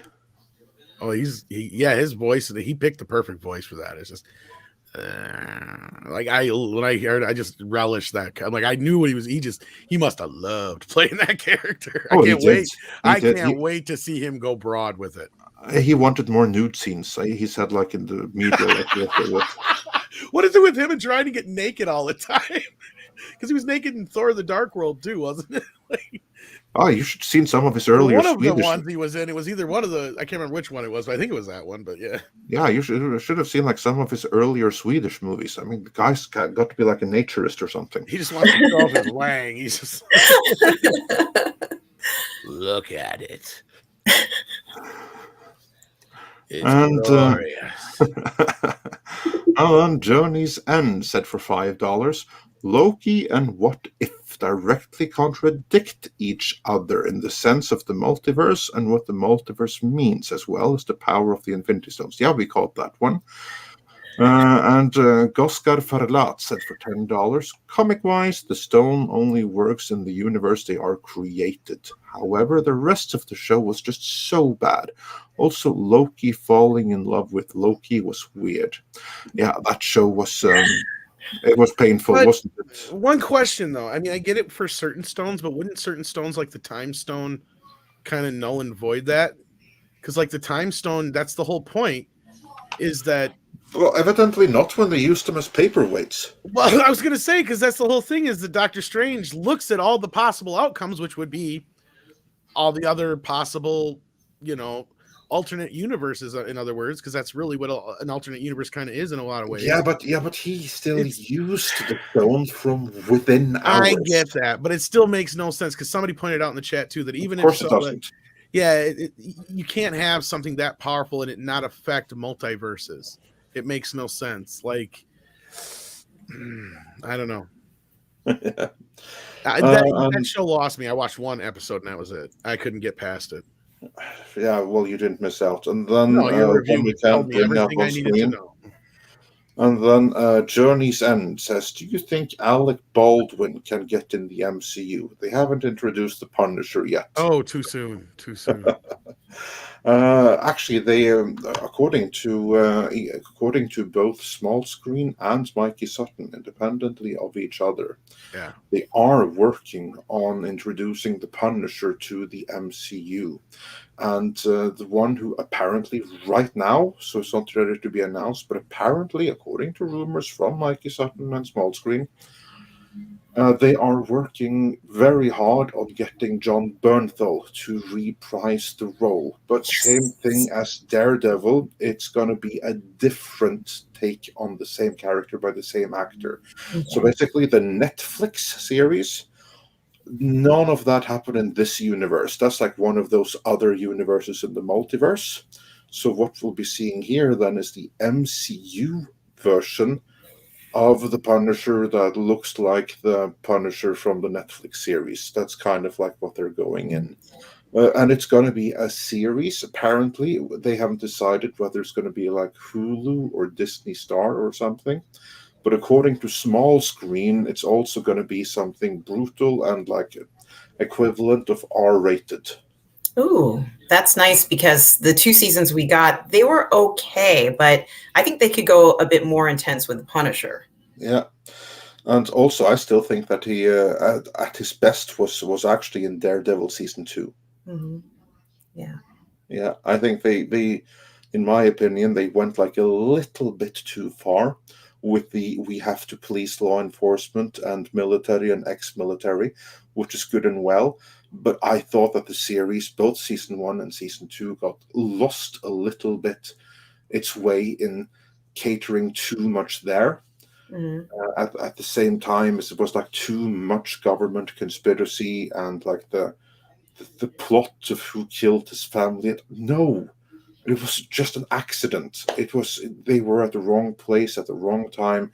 That's what gives him his motivation to go after all criminals and just freaking roll with it. And they spent like 2 seasons, none of which were bad, but they spent like 2 seasons to get to the same point that we really were at by the end of the season 2 of Daredevil. So yeah, but we'll see.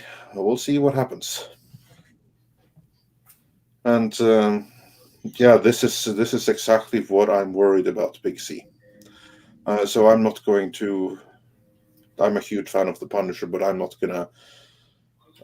I'll keep my fingers crossed. Let's say I'll keep my fingers crossed for the time being. And then I'm gonna refresh, see if we missed anything here. I don't think so, but gonna do a quick check.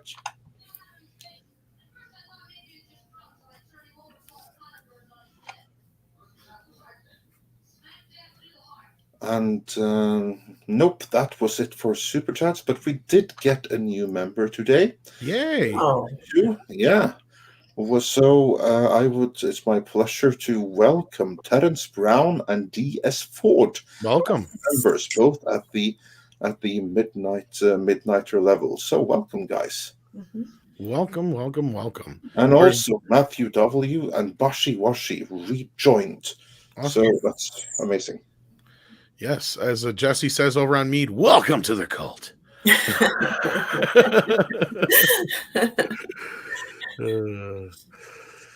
And I apologize that we let you down.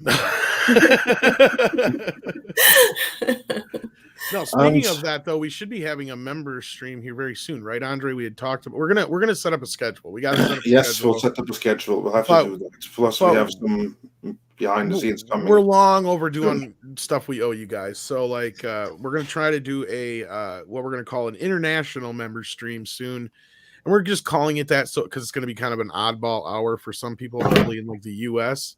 and that area, but like. It's going to hopefully be a time that people, in other countries who don't normally get to join us for the member streams will get a chance to hop in, when it's like the middle of the night for them at other times. So we'll try and factor a time where that's good, and we'll announce that here real soon. And other than that, yeah, we'll try to set up at least 2 or 3 times, or at least between Mead and Midnight's Edge in a month that we'll try and get some member streams up for you guys, and so you guys can interact with us some more. So we apologize. We've been a bit hit and miss with that lately, but we're working on it.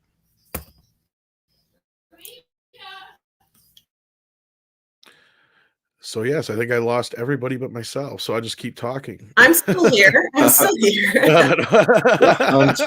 I'm back. I just had to I'm just like sitting here. I got I'm looking forward to those member only streams, Tom and Andre. Yes, I love it when you can hop in there too, and all our other members, like many of the people I'm seeing in the chat right now, of course. So thank you for being here, guys. You guys make this show possible. There was over 2K of you guys watching. Over 2K. We appreciate all the support you guys give us. And Terrence Brown is saying hail and thanks everyone, and thank you. We appreciate being a member, and of course, take care of yourselves, guys, and each other. I'll see you guys a little later on Friday Night Tights, probably. Other than that, we'll see what happens this weekend. Just stay tuned for an announcement on the member stream. Anything else we should bring up, Andre, before we go, or is that about it? I want to say thank you to everyone joining us. So thank you to Kamran, thank you to Lorena Criol, and thank you to for showing up. And Troy Pacelli wonders, why don't we have 1K likes? Yeah, everyone smash that like. You've gotten loads of good information here today, or interpretations of events at the very least. So smash that like on the way out the door, and please help share the stream. And Troy, I don't know if you heard me earlier, but thank you again for the PayPal donation. I did get that, so thank you for that and the support. All right, and yes, Lindsay says smash that like button, yo. Yeah, actually, we have 1.2K likes, so that's awesome. We can never have enough. So yeah, amazing. Never stuff. Can have enough. Yeah. And with that, I think it's probably about time for some wet koalas. What do you say? So let's make it rain. Koalas in the rain, koalas in the rain, no fucks given. Koalas in the rain, koalas in the rain, no given.